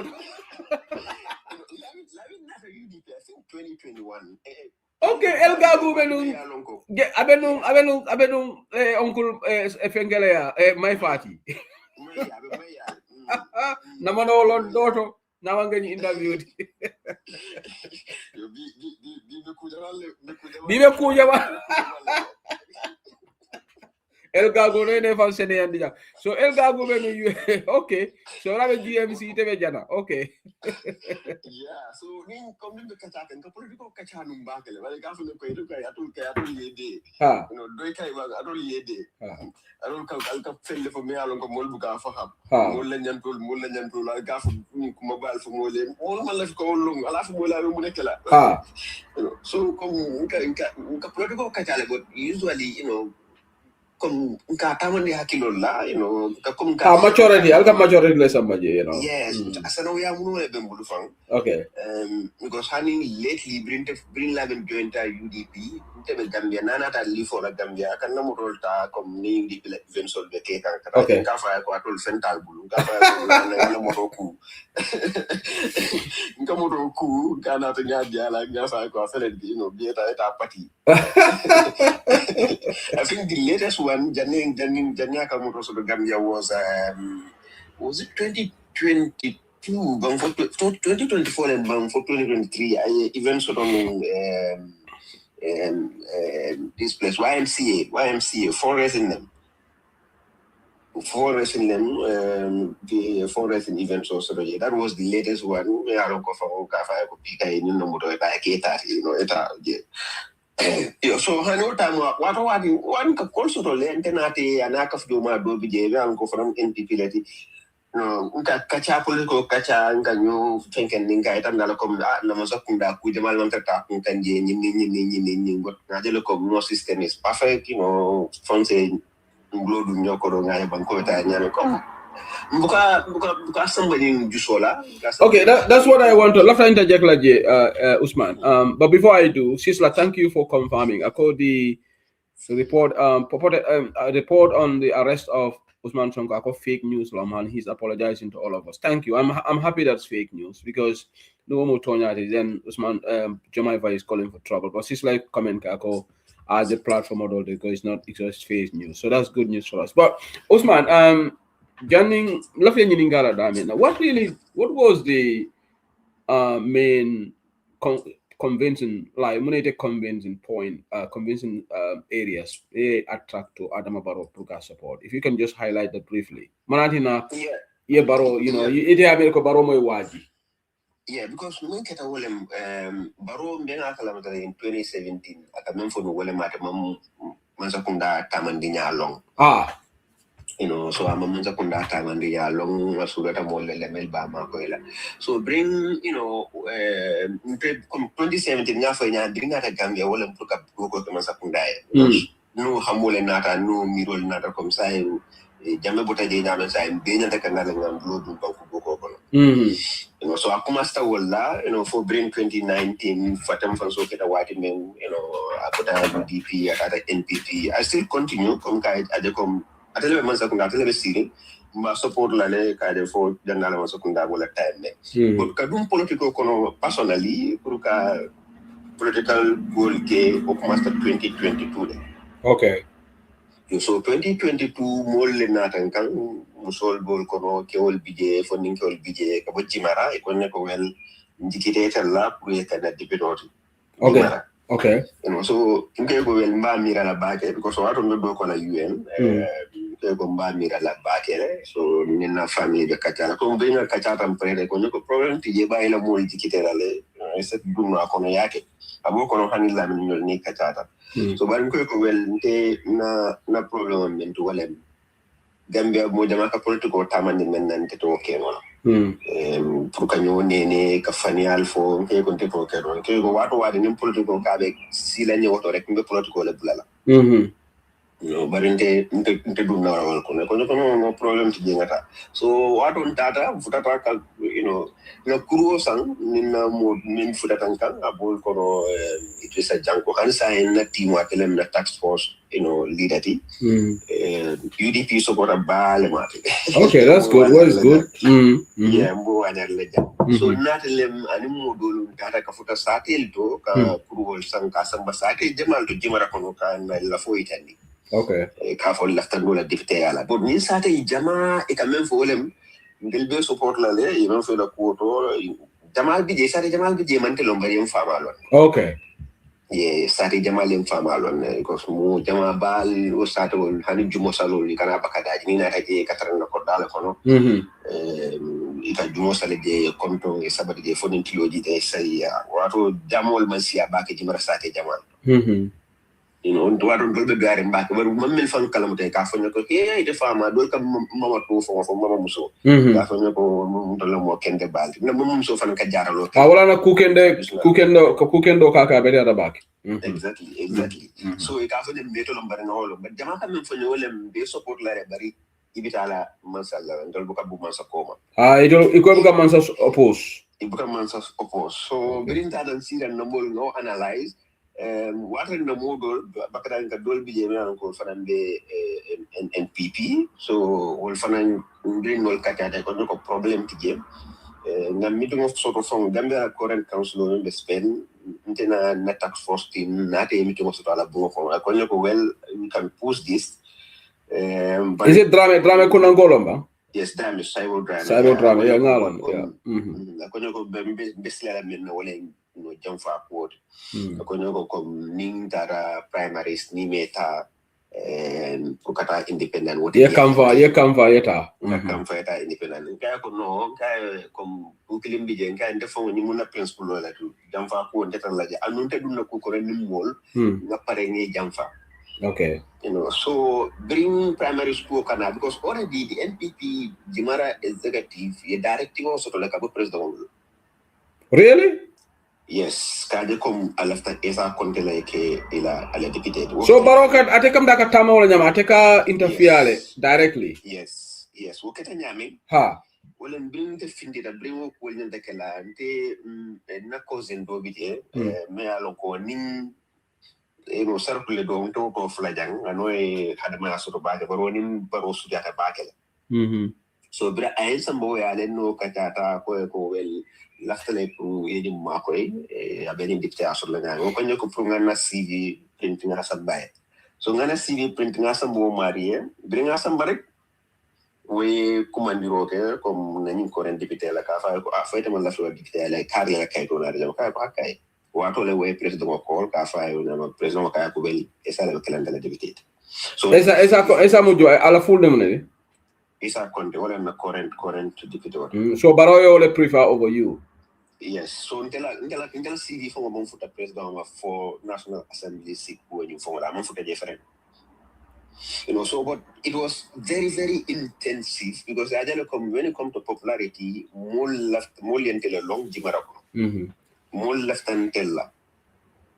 You know, sako funding cable all left and tella. Although man ko ke Jimara but jikoni nin dol tar nyola karamoto dol bide ye lonten ye lonne mo dol fe wol kana ku ken dol foye anum ko mo be kala file mo ben 40 baake ya jale entel 40 baake woti exactly you know so bol ko kachal surota ndefo mo personal level tani esa kachal suro but I will not bring us here very private but na Jimara la chief alamayan fakala kanaman sane ayen tol kumanila because blinde fintita esa konte fintita modul na fintile fata fo mo sayno min be lafta kalo dicté okay so kanaman sane kumandi akonyo ko pour ngataya kacha pour be dicté ni bulala nyaadi le mo client ko mo be de keno la député kanaman non jumati kani mo len na se fote no jimala la okay jimala la okay yo so ntata je ako borni mo woni binala ni la alpha mo kilin sena ani ila alkalo okay so dolbe tata but unfortunately esa konte ala mo le nata par mata fonje dol ko anata le barama na metin bulani to okay you know so mitigo ni ye même fo pour nyanda ka tama men na wala ne ko ni membe place o nimbula le yabula bare kana fo comme babula kan kare no so be kamenta wala ye ni modol be kumandi ye diamundi yol be sondi debe sirin brin somanda brin talan hono to mesirin fo talan fula na self na salim pareta ndere na kaydol be la photocopy even na brin sign ta UN no email o nga print le wato na karamol apply hadi Angleterre I got about 3 different admissions in UK Because what I'm Kevin scholarship when you apply. Kevin scholarship, okay. Yeah, scholarship. So we 3 admissions. So the all be printing on nati, no corda full of bembulu, no printing on nati, no motokai tolu, all be nati now. Motokilo no nata but motokilo the namusola blue. All be nati come guiding like I'm here for business. Ning fending walem alhamdulillah, the manu bembule. And man desperate for an palasola. So come kacha item nila dal come ngol le natanka wala nanga yendo ko bula bare ndaman ken to kunkilim kote so wala namba ko so but comme yeni modol e convince ne menna wala comme ko sarkulol ko jimara sarkulo ne manke député tije okay sa ndole député ya silo ni na bula e sa konte pro et député esamu sarkulol abota gambi saral ya sarkulol okay. Yeah, so any model be convinced wala. So but na alkalo na ta muru tande because kona so nti malumu ne be caring. I was sitting alone, but singing the malumu ne be caring. Tabu e bo be finti like kuma de clean e kay ne kacha. E man ta kuma ni. Nko ko ne be caring, malumu ne be caring. Ba ko e na lan kan akita nyaawo ja. Okay. So ila bandante la but jani ende kuma ni na alkalo le king come for. So pro e de diamondi. E akonne ko akamta pool tinya dal den kay pool tinya da nyaadi.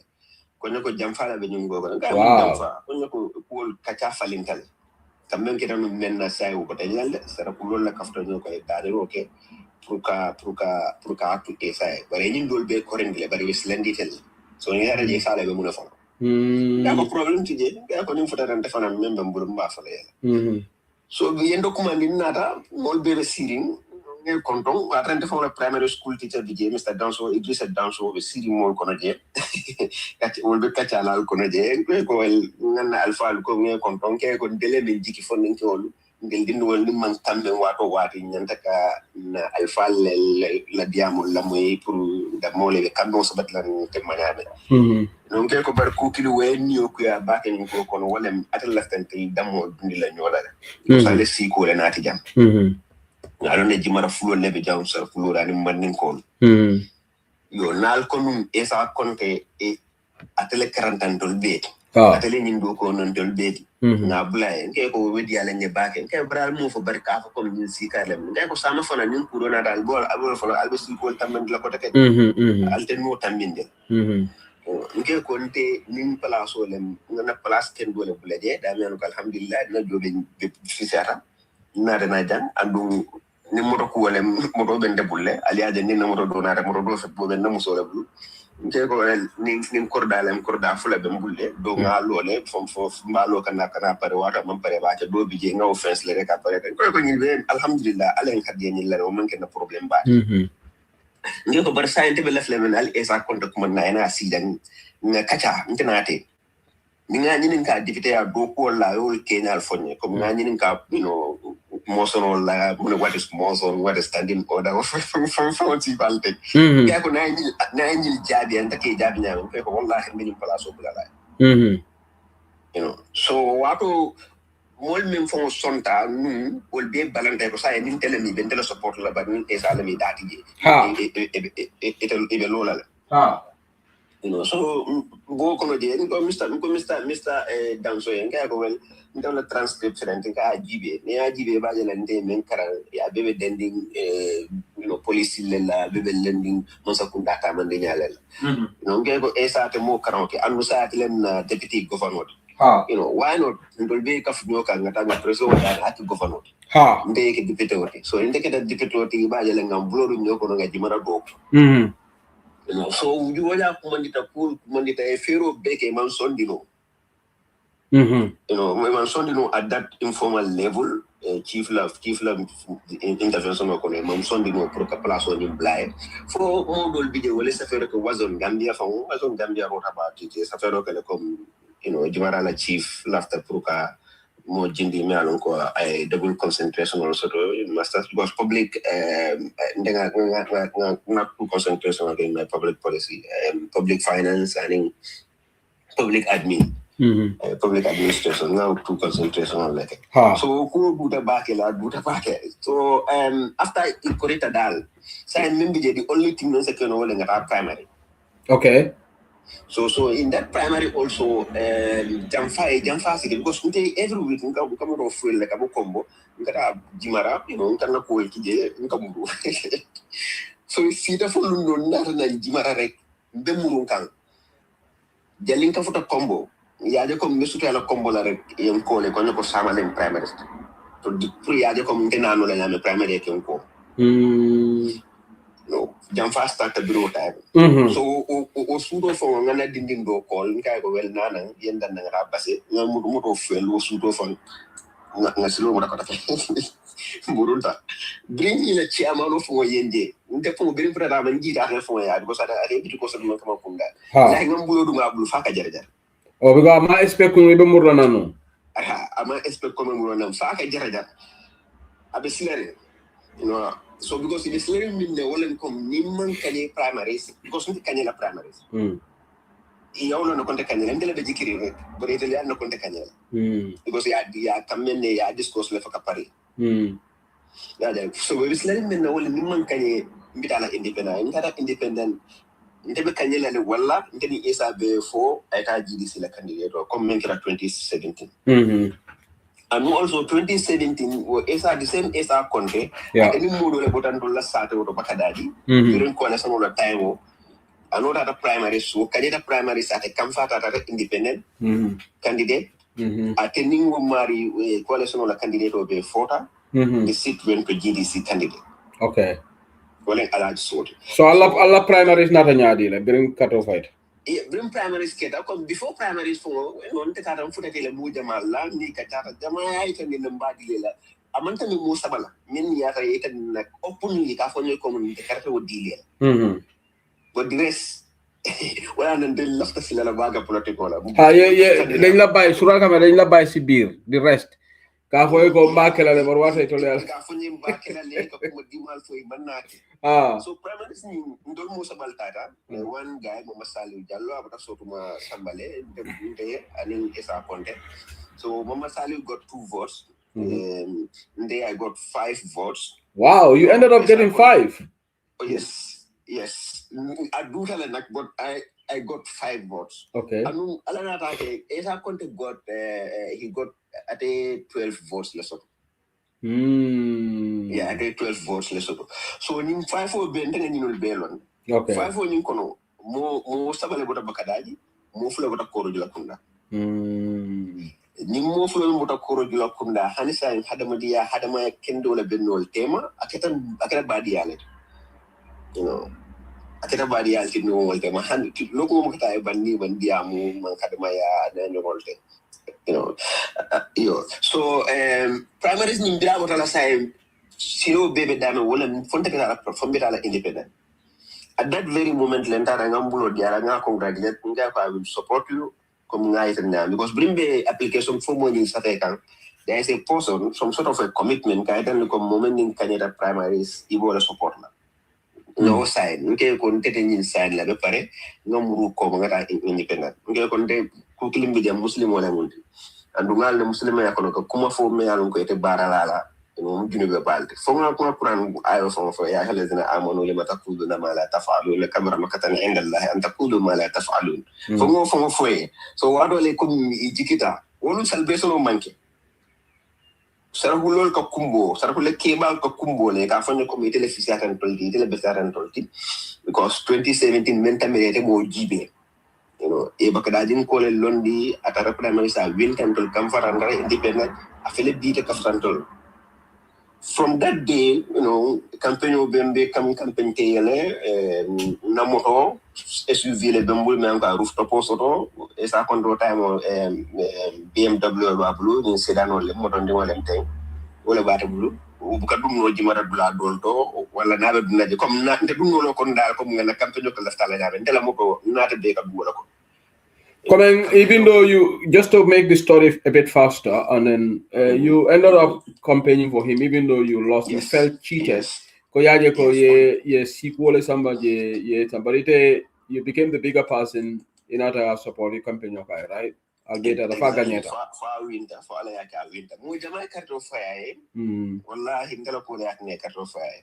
Okay, so saying No, be understanding, but Lafta Meng in a brief, because we have other issues to discuss.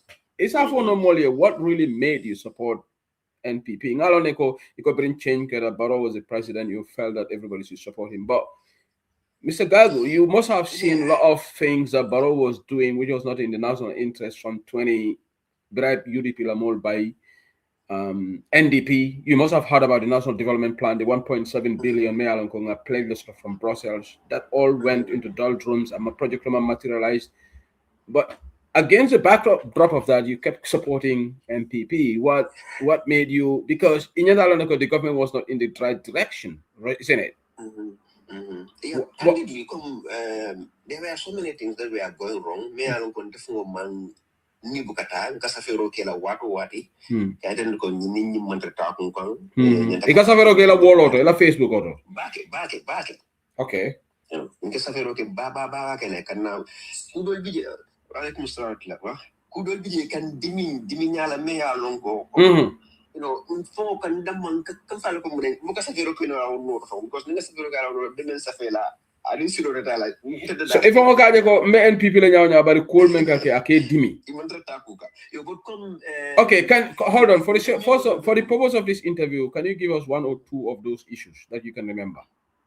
Very well. Come chances all goal kono le men kam da kom president Barrow na nyanda ka diamo la men nyanda ka mol ka fondi nyoka men nyanda ka banko ni mako ateka silo bulala ka kudol kacha anu kom ka opportunity dol soto international levels me alon ko nae silo tamane je dol bije wol kom they are private wol mol le kawol fonye abol ko business partners all dol kana ilafta ka puka do ka nyininka what are your priorities you know, so instead of putting the nation at a person's, you know, like Fatu Barrow Foundation, yeah. So Mali Kamuru, Komodo, the Jimbuka Safero, all founded because I mean, information Jamal so online as in Alay Dolka Kimbalan, Telecom Dimba. So let me get this straight. Dika Safero, Kakatala, if we can NPP la group for Antoleka Safero Kijipo. NPP la group for Diamol Kijel because Mukasafero is back. You got audio level. So Neo for Wobuka DA. Abukadie dol bije meri alonko mo dol be NPP le meri alonko fanan you know mo e banko le dal okay non te dol tol for le because dol bije place sol tole okay tol for la yeah that's fine dol bije wol kat nta même fo ka so ala le kay tan comme yes amana la kala te nganya kala te nem nda mon kanyo bar ko ribu ke commande sulu saji mala o solo tale ando abodo fongo hani Mbemba me alonko Mbemba what is Mbemba's last name Mbemba Drame Mbemba Drame mon audio me finte ni ndeka ma bu kan to fo directly bara kam ma le fo defon ka bari ma jo sa fa lam bota jo sai that is Mbemba fo leti le ndenga lon ko mteni Mbemba be no St. George's at the same time oh ila classmate london man di classmate fongo okay but at man meje inata ya bondile ya sama you know, because I mean, at the Monday, my semester I time for Banji. Okay. No, no, my dollar no be St. George's. I understand all that, Lamin. Usman, sorry, apologies for calling you your brother's name. But what really kept you there all this long? Because you're making these audios, you know things are not going right. Yeah.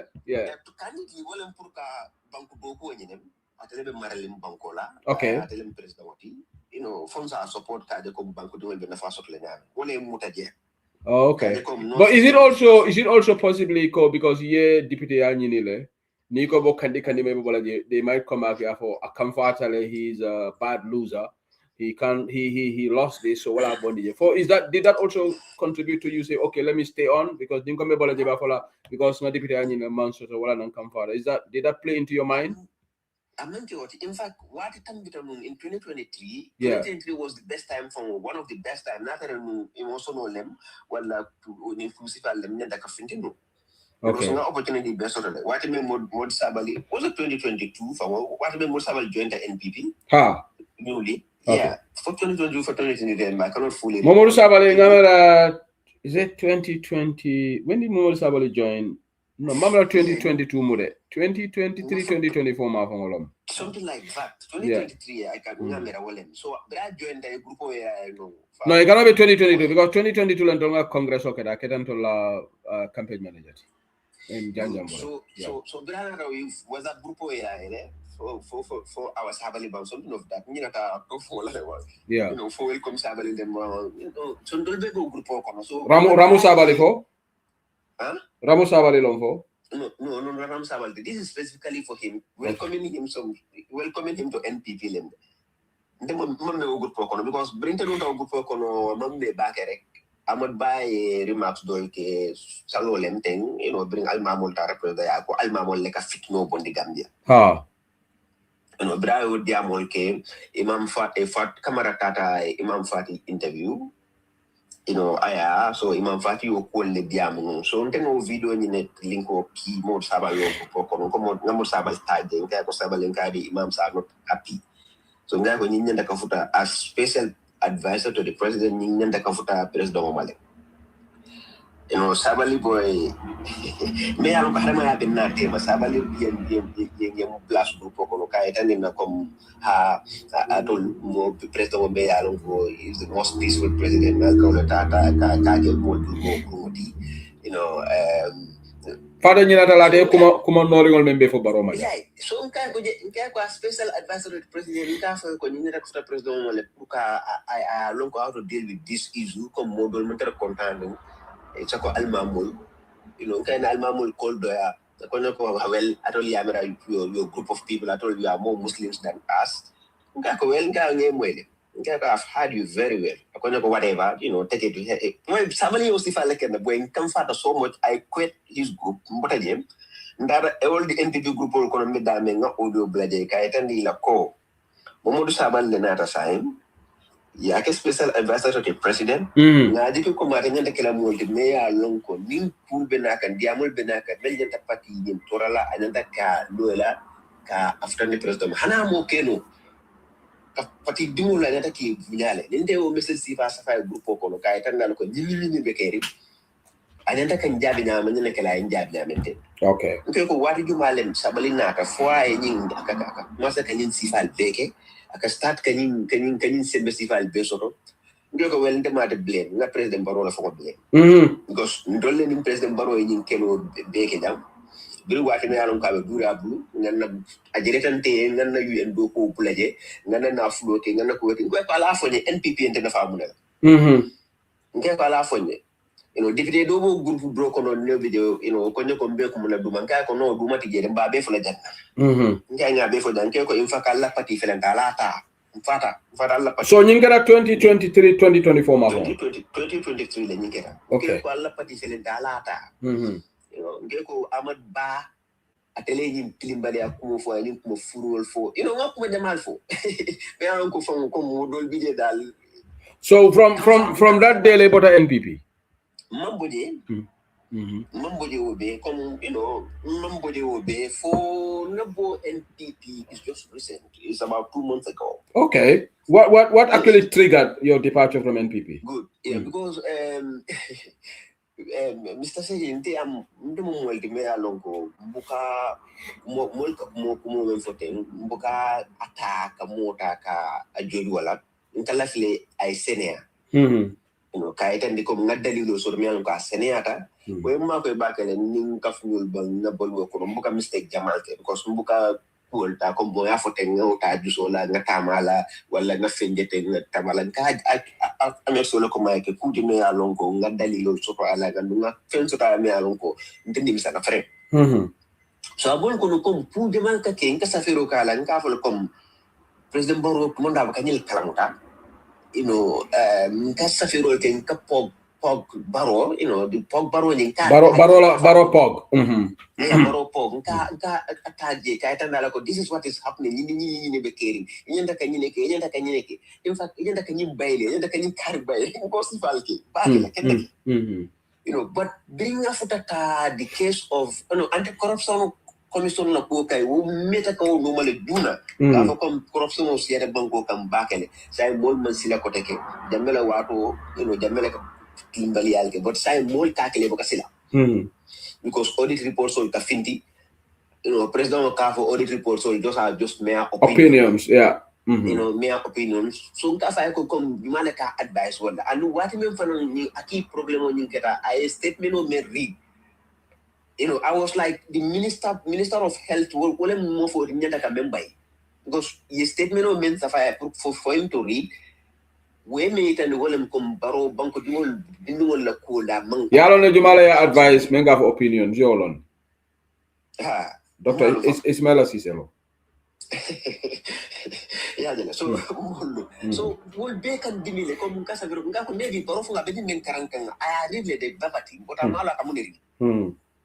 Because moment in ko ninja mele wato le moment is call me the one who wrote this crap. I don't marry, I know a deal follow. Because the minute I tell you to see if I read, I don't know like the mole men fata is normal. No, Jamaica okela. No. Jamaica okela. No. The moment you say Jamaica bo marry like na no le follow the deal lab, I file like I file as normal. Yeah. You know, okay, baro maybe I can read lab long. So will be come now be able will tell me that maybe I'm more long, but they are not on the issue of Usenu Bojana. Akamda Usenu Bojana case was a melting point for you. It was. Because bring Usenu la case in Keta for court case in Beketa for he was acquainted and discharged, of all everything. Idada arrest. Arrest. So they namen miram wolem komri arresting it emanates from those key government officials, particularly the AIGP, the security advisor, Sankare, Attorney General, those are the architects behind the arrest of these guys. Something I can could be by the well, can you make it? If I tell them Sokunda Geopardistan, if I tell the Commander dictate all the something was a on the Facebook. But less than 2 days, Barona Fin, then was a fero cola, Cafinti com kite and the com ha, it will form like 100% com Senulo. I owe the moment a phony. Ha. I okay phony, or ha, in fact, UDP, you say no double is responsible. I was the double form and Senate in court. Because I want to exactly indirectly when I'm come that was behind it. So one of the number of contain NPP father because they will associate la more more father. Yeah. Because all the indications shown to go is part and parcel of this plot. The government is part of it, certainly. Not a necessary jenga kaito gemeni item to come the new far okay. The plan will kill a camul orient kite the communion testimony si fa mendi no safero gel. So come made and come moments of Kundala go hold. You willing because near Hakiloba Kamot Sabali very irresponsible remarks about Pate Jallo. For come Pate Jallo Fala. So they had to can exactly Pate Jallo finding was done by the government to implicate Momodu Sabali.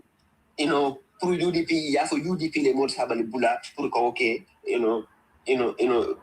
prior okay, UDP is a problem UDP, but UDP implicate in this criminality so that they can have an avenue for UDP ban. Exactly. So bring all the recall no abandon. You can abandon very. Because online, I didn't know roommate, Nimbi America Janting. Gavo for and Gavo Baroman in Calamoroco, okay, Kalina Conco Villa, Honorable, I can't Honorable, I can't Honorable, Baroin in Calamor and Diacono. But bring Baro for time and yes, because sign your confirm Baro is part and parcel of this. And it is a wonderful tax force head. Facebook, okay, Nakajele, Akajila Kanaka, comments Akajila Kapano, so we're still living in denial, Combarum Panil Kalamuta. This is from the top, and this is from the top. But Usman, excuse me, Afoima Baroko, he's the most well informed person in the country. Yeah, Mr. Sedi, as a president, as someone in authority, sometimes you want to brag on some issues. Sometimes don't let me that because most of the things I cannot believe Kombaro could be the most informed person, and after all that he acts the way he is acting. You understand? So I always see that contradiction from the statement that Kamelvo is the most informed person, and also he acts contrary to that. Okay, so saying maybe he's just bragging. Saying now ngalon ne nanya NPP botaje nyamen the latest one when you get a mentor sitting there sitting there and mandingol kamandingol ala nyim bigotry remarks. Okay. Yes, because we think as a sort of Keola, Kaitan become Tonya, sitting there for is a national issue. It should be addressed as a national issue because na bankol jelemea long konin si ku e bankol dundi nyo kono le fo mo jamal fata jemen sutata mo million wala. Wanda nyo. So president should take this very, very seriously. So newspaper men come down Kelfatu one orders pick up that. No, personally, yeah, pick up the front of publicity. So less than 1 day after the indicator full, I mean, not a bomb sale book a jump for your body. You see that telling you come in sitting guy or men getting in and Taka book on a lane and Taka defend exactly book on a book on but banta ya defend. I bet my mona said Jabole Jabikan, I bought a Jabi. Yeah. What the heck is going on? What I come in. Sirinjai knew for like a finti in a public space. So Barok, as the president of the republic, he has no answer. Among comes on to Raman Fenso or Burkanium for well to never damn well come this Nimuku let me Uncle Barok is capitalizing on because it's manifested. Como Tamulente has started resonating from 2022 Bri and Jindi based on tribal lines. Yeah. Now they come to this is something that is orchestrated by Barrow, led by Barrow. Now they come can tell Fatam fans in the prior to press the air. Thank you. So that's when I came to the conclusion and said, regard whether I go to National Assembly or not, Fata NPP lele free. Yeah. So that's the next.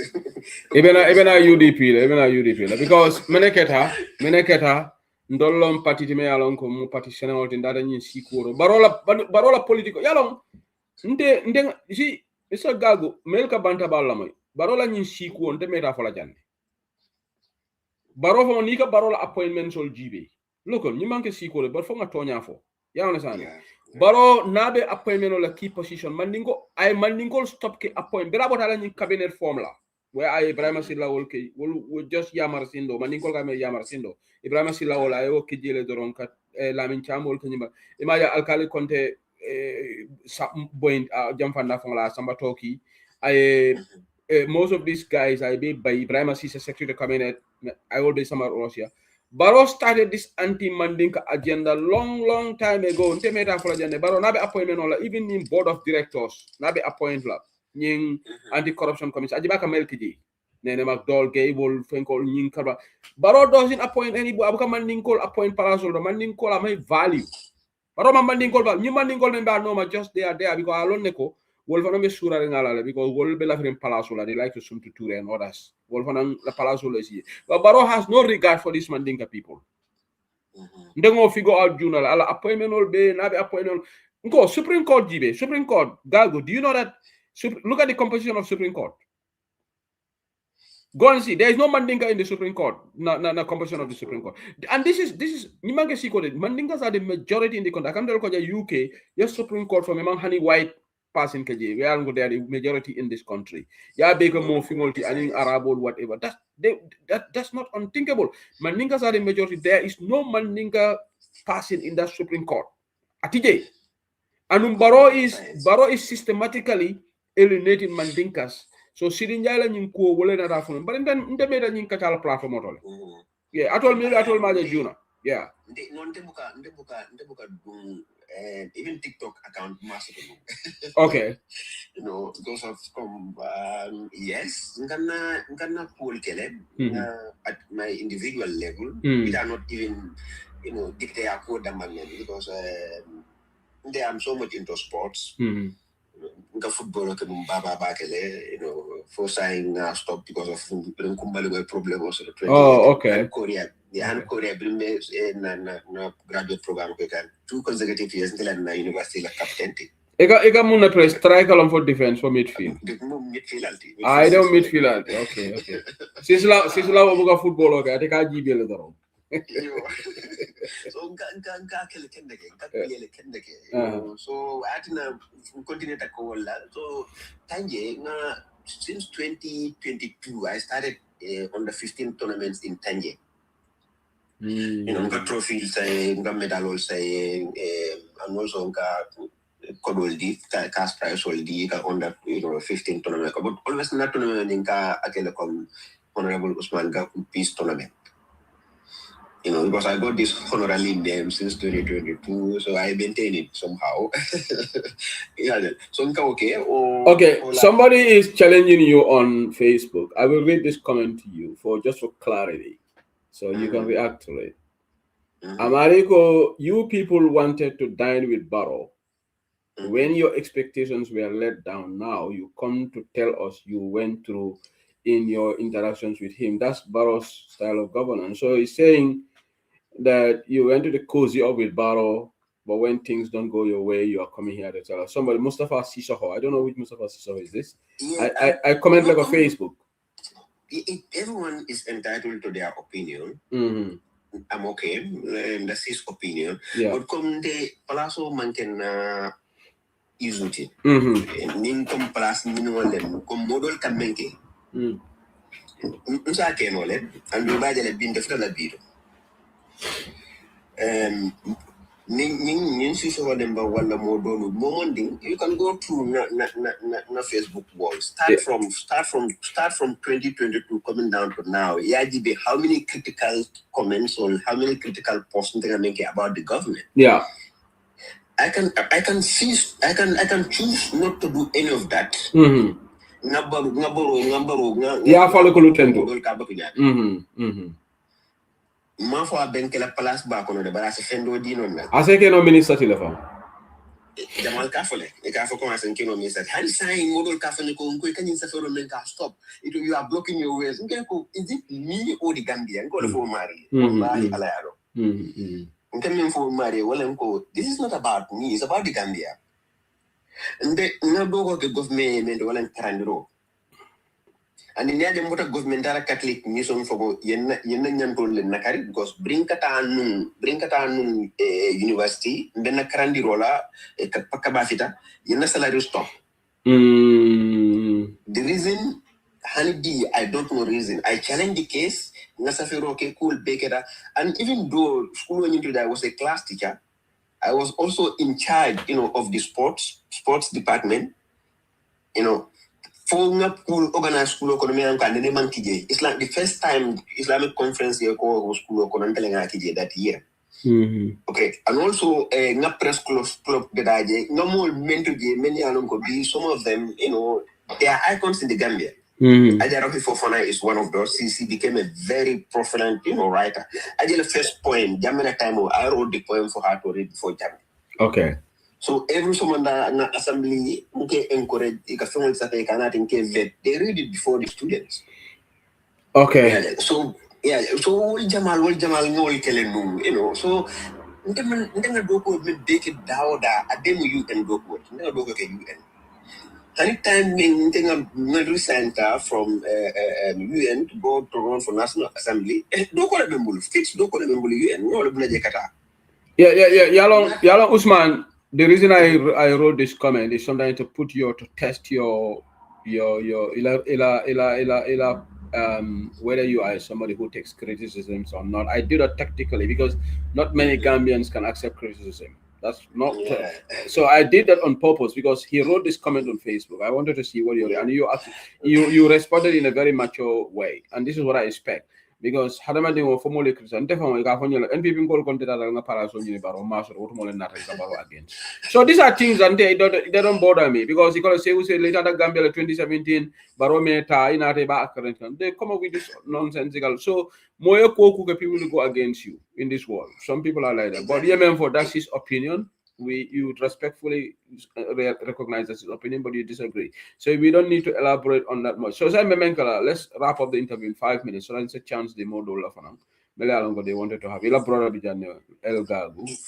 Yeah. So just to wrap up, I'm maybe for one come at this juncture, but the mucho man kono say what Kumari Mbala kono say. Kaitan the Gambia la Sanji Lulu na line in the Katama and Yama signing it. So I mean, most critically, Muno Levina UDP. But Or maybe I declare Jang on this program because you are UDP. Okay, come signing kato de nyanda kila nyame wolem ka president Barrow wutu. Yeah, true. We nyanda kake nyao nya sai wole nyanda kila ndul bela miro. Signing a kalamtale kachalbe ke kam pour patil ke kafuno nyokan. Sembole kafunyo kan pour ka president Barrow wutu.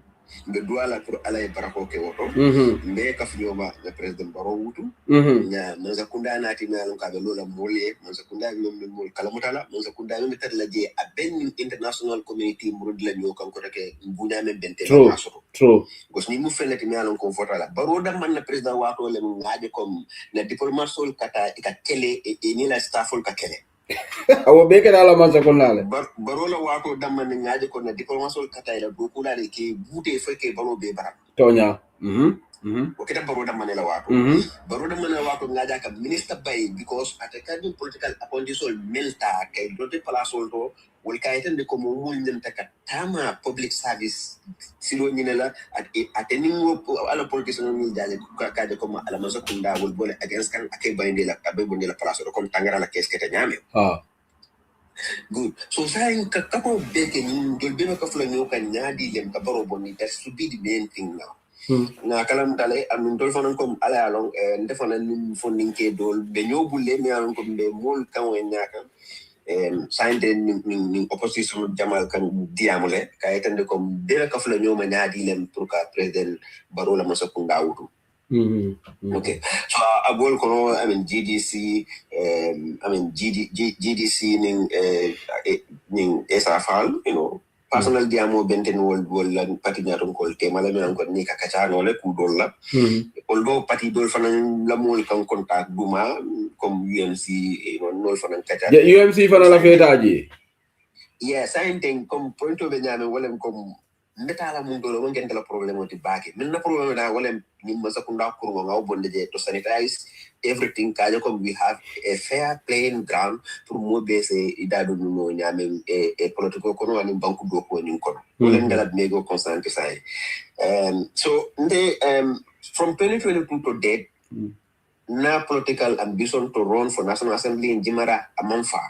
Okay, tax force timo bembulle anu ni ka ko be katalen ka weti mi to so hani bi fa mi to so la so most of the decisions nen kamunta kom bedu na nyim parti kara kono be nim parti kara hanin kayten wat men tata fo nga declare comme NPP fate lale might be in the open but in footage to la follow ni akata ko this is what is happening. Okay, Nigeria in the political career be dan na la so I'm ready for that and then but I cannot in any way continue supporting a party that is there segregating us, you know, dividing us based on practical tribal lines. Some of the de ala elevate party me alon ko policeol ka fa military national duty like ko ta ka tribalize ka politicize, you know, ka iten ko party don le marta wala fala nketer la man sakunda ko ka support man sakunda be ya lon ko ke sumo tapale ya kan audit report kan tapale report kan ka iten di kom won mum mira kenso wala ti mira damana ngoti won man ka kuti me ya lon ko mo nyanda ke ta seriously. So ni dem kulete me alon ko ngaitan tak for stimola and ko I am no more aligning myself with NPP. Kamenda ko we respect your opinion, but the next step, you know, on what party to join and others, we leave that open. So in the local be Mbabeke can, you know, as an independent guy, as an independent movement or somehow, not movement like UMC though. I'm not a member of UMC. I'm not. So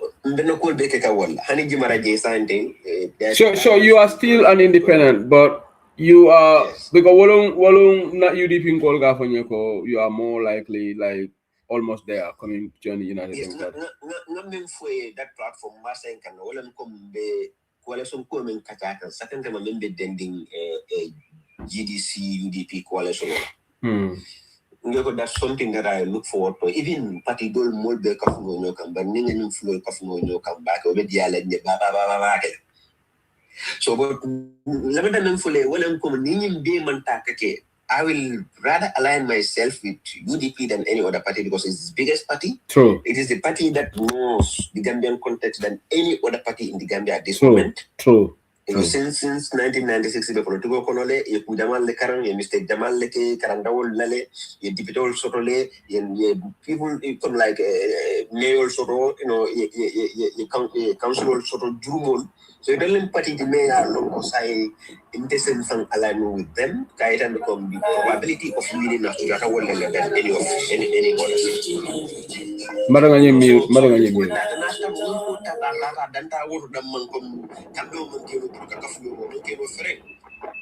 Then I will declare my membership as United Democratic Party.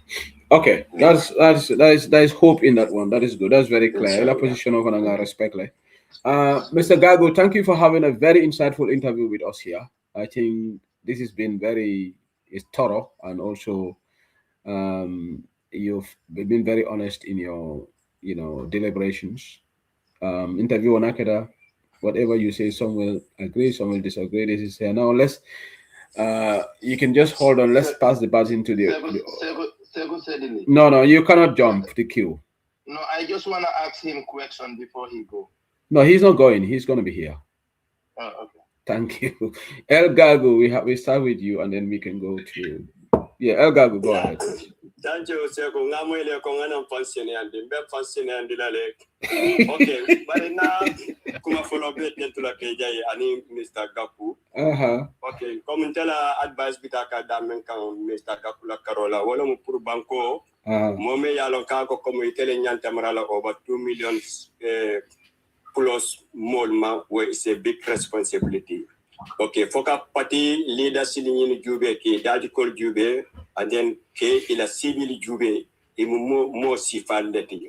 So mo le jareta pour ka bankota pour ka dila isaje ka ko comme lefta menna na banko kan comme mbesa asotono because it's a big responsibility adun political party be sharing many alon ka ko comme malum fa imu muleti. Maybe a coalition is fine. Ninga Mama Kande Soto. Mama Kande is a Democratic Party.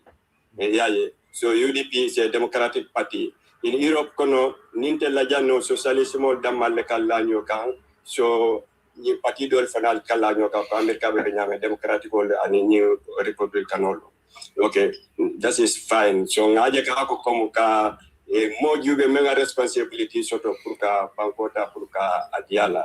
So nimbe party support la ngamera ngambe ka fujama pour ko mari mako pour ka kam fam mako pour ka banko nyedondi asimfulola. Okay, ni tala sedi ajata la Carola. Yes, ntemu do ko le dinga political start wolela and then telomo sidi ala front line ol in wulli and then ngaje lom back and then ngado ko kay fana because APRC ni alo ko mumebe ntele nim carte fa obena sila kamul leke fempe ni demu doyin kolti be korda men konele ka be la register collecte wala mun tella first tragedy pour ngaya jame nga wikino ye nyamena so ntebe na korda ko non kan na molla photos card petale so sate na member sol momo pe kata pour ka la korda ko molla register ni beta ke be ma ba lokono nin ka ko comme sama mu carte favorisai o sama so manda juno ale funde ale momo la carte photos card nyenta ale dile ba ya ka ko comité la carte tano la pour que sang ke bondije.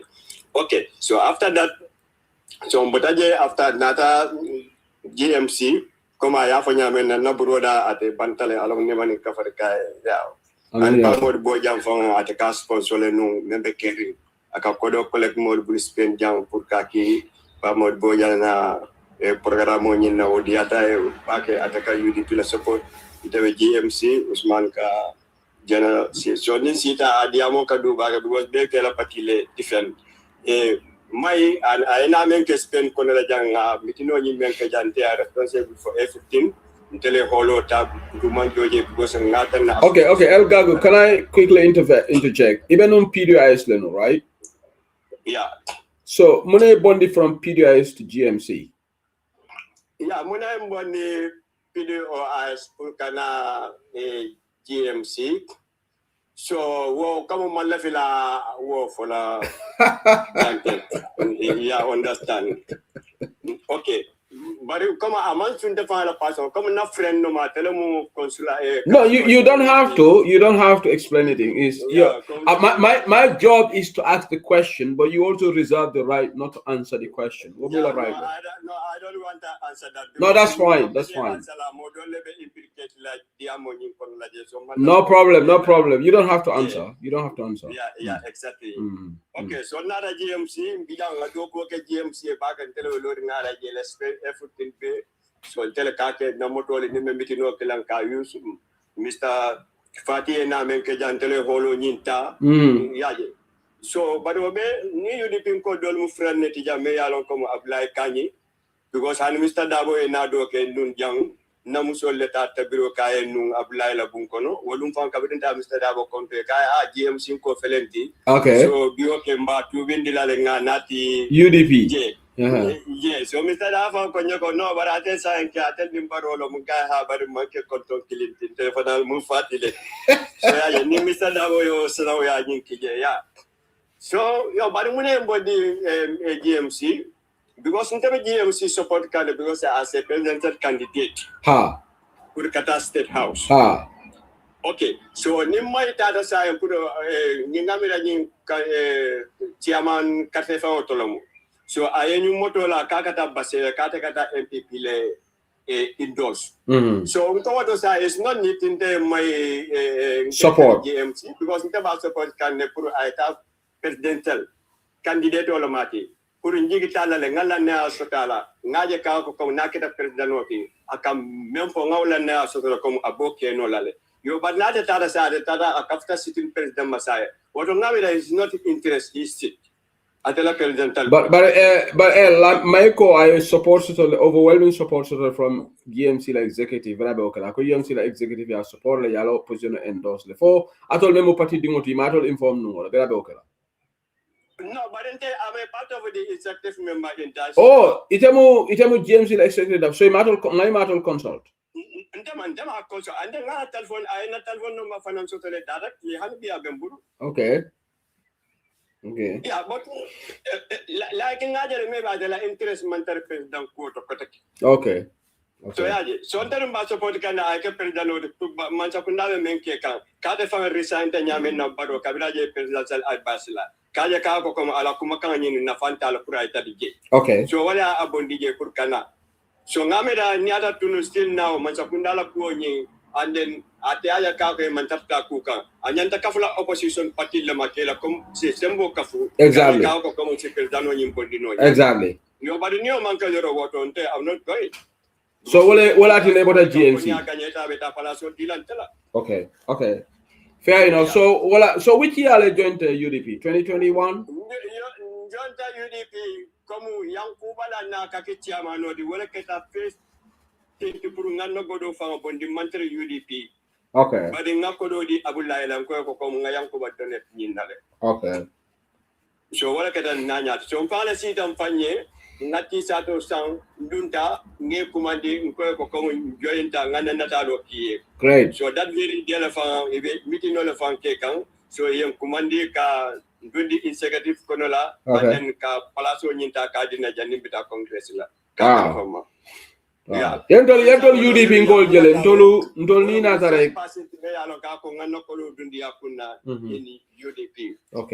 Okay. Yeah. Okay, Elgago, interesting. Thank you for that explanation. If I answer stop there, so let me go to this gentleman with a female name, Maria Masao. In your Mingolum. Keolon, but he's got a female name. Mariama, go ahead. Akomalo for Jibale. Yaje Nakumani, I love the Diamola, he's muted. Nyomin Kolom. Huh? Nyomin Golom, Keome Alongo, Ika female name, Shoto, Mariama Song. Okay, do tambulo be mutarin atansinana. Okay, what am I gonna find Jaya? Find Jaya, Bismillah. Find Jaya, I'm mute. Okay, for find Jaya, I'm busy in about. Hello, Assalamualaikum. Walaikum salam. Naka budget. Why Temo weather is lovely, find Jaya. Is. Yeah. Why say woman nagyama nyuma tanga bening magis ni man. Yeah, you lo tanga. Why so you is so na bitanga ni daf manage problem. Okay. Why you every day you joy to say that be so you tanga bi. Kuma ke naragal say that me do ande. Why nyama nyuma tanga bi tami. Man spring moy pour man. Spring. You prefer spring, okay? All right. Okay, good. So you don't take interview. Wow. Tagan bi what can ko bum hesitate to join UDP. Wow. UDP moy the right choice pour make political decision pour nga join political party. Munga go sa bursa nga join UDP ne fofu nga wara boka. It's gonna be the right decision for you. Wakane ko mu ñu boka. Man dama bëggoon sax mu declare fii sax ne dafa join UDP loolu laa bëggoon sax. Loolu laa bëgga please my bro. Yo, Silinga explain sa bopa, you too decent to be in that party. Party boobu dafa tilim. Come on, my bro, yowi. Dëgg la de Fanja moom daf de jaar ci digga de parti bi dafa tilim pour it's not decent man, you know, it's not. Dafa am yenn parti. Open a 5 minute ni ma waxoon lii de. Aha. Yaa ngi ko dégg. Dafa am yenn political party yi nekk Gambia. Hanga si tilim lañ ko sampee. Okay? So parti bu tilim loo fa uti. Because so duggee fu tilim da ngaa tilim. Waaw loolu dëgg la de. To NPP parti bu tilim la. Parti bu tilim la te yow you are very decent. Yow nit bu decent la. NPP moom génne na NPP ba pare. Please dama la ñaan my bro tey wax ñu ne join the UDP. This is samedi gi ñu celebrate ko. ñu ne official announcement nga def ko UDP online Bantaba. You could have a better opportunity than this. Comme am nga nit soo bokk ak nit yi liggéey ngeen bokk xalaat bokk lépp you know sometimes dañuy foo nga ceral leen waaw foo nga ceral leen so moo tax dama am team yoo xam ne that's why as the name team Gaku gis sa team boobu noonu soo leen tuddalee UDP xoolal dañoo teg Alphonse Saye dañoo happy soo leen waxee ne UDP la ñoo dem gars yi dañoo happy no xaaral Fanjaay xaaral ma tegal ko Alphonse Saye Alphonse Saye de Alphonse Saye muna dabo sanka baluo mbe useni Alphonse Saye le abandale say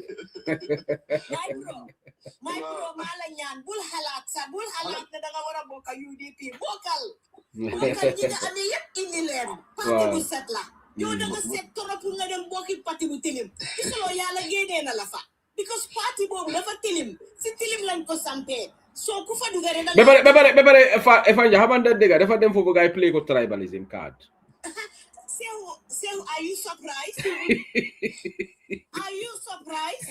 Baro dafa bëgg ñu fi tribalism man xama Baro lu ko jot Baro like joo war la man dafa wax balaa moo eggali waxam sax man xam naa fu jëm bi mu waxee ne dañ wax ne benn saraxu la nekk musuta nekk MPP nekk MP xanaa yeneen xeet yi day nekk MP are they not Gambians? They are Gambians, yeah. So you know dafa wax bi rabat xam naa fu moo jëm the thing is my bro ñëwal suñ parti bu set la parti bu decent la parti boo xam ne dañ taxaw ñu ne dëgg rek suñ parti leader mu ne ay tilin rek comme ni ko soose yi dee waxee xam nga parti bi parti dëgg la te parti bi na leer rek na set rek Fanja mu ngi campaign seriously de Fanja mu ngi campaign parti bi amul tilim ay tilin rek comme ni ko suñ parti leader buggee because moom luwaa bi rek xam nga te luwaa moom dafa war a tilim so man laa ñaan my bro ñëwal bokk parti bu decent yow fi nga nekk foofu du sa place sa waxtaan bi wane na ne yow nit ku set nga soo bul bokkaan ñu tilim ñooñu dañ tilim parti bi dafa tilim si tilim lañ ko sampee Fanja gaay nañ la defal vidéo de nañ ma defal maa vidéo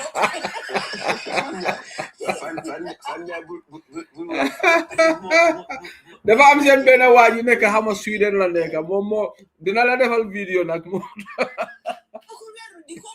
kooku sa dama rus lim nekkee Sweden because Sweden nit ñu similar konal li loolu moom doy na waar c'est am disappointed ne Sweden la dika for the Swedish, they go on a deport them. Would them fun?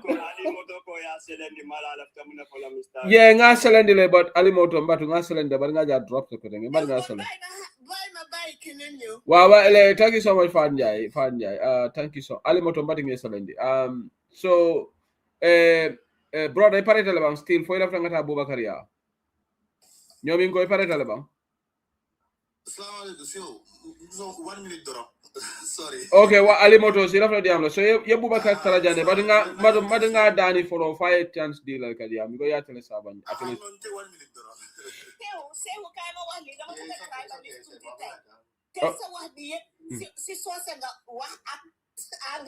So legi dawa de hawan this year right so you tell me what haga dama wanya mane they like all of Fanja dama they like all of the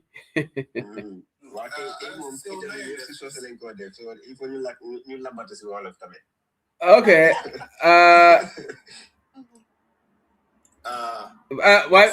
why Fanja Jojon du def la amal yobal mune dina la fight de because mune baro burodam la ex burodam la mune nga Jojon du neka domi pa bi neka fi UK mune ma wax la ne tel Fanja I will fight hard Baro is my ex brother so oytul no Baro mo fu han na dem Baro den ko dis all so ex brother la wa alimoto sa cha bismillah Assalamu alaikum ma ngi nuyu ñep wa fay nañ la man nekuma UDP de why dama bëgg attest something to Mr. Gako.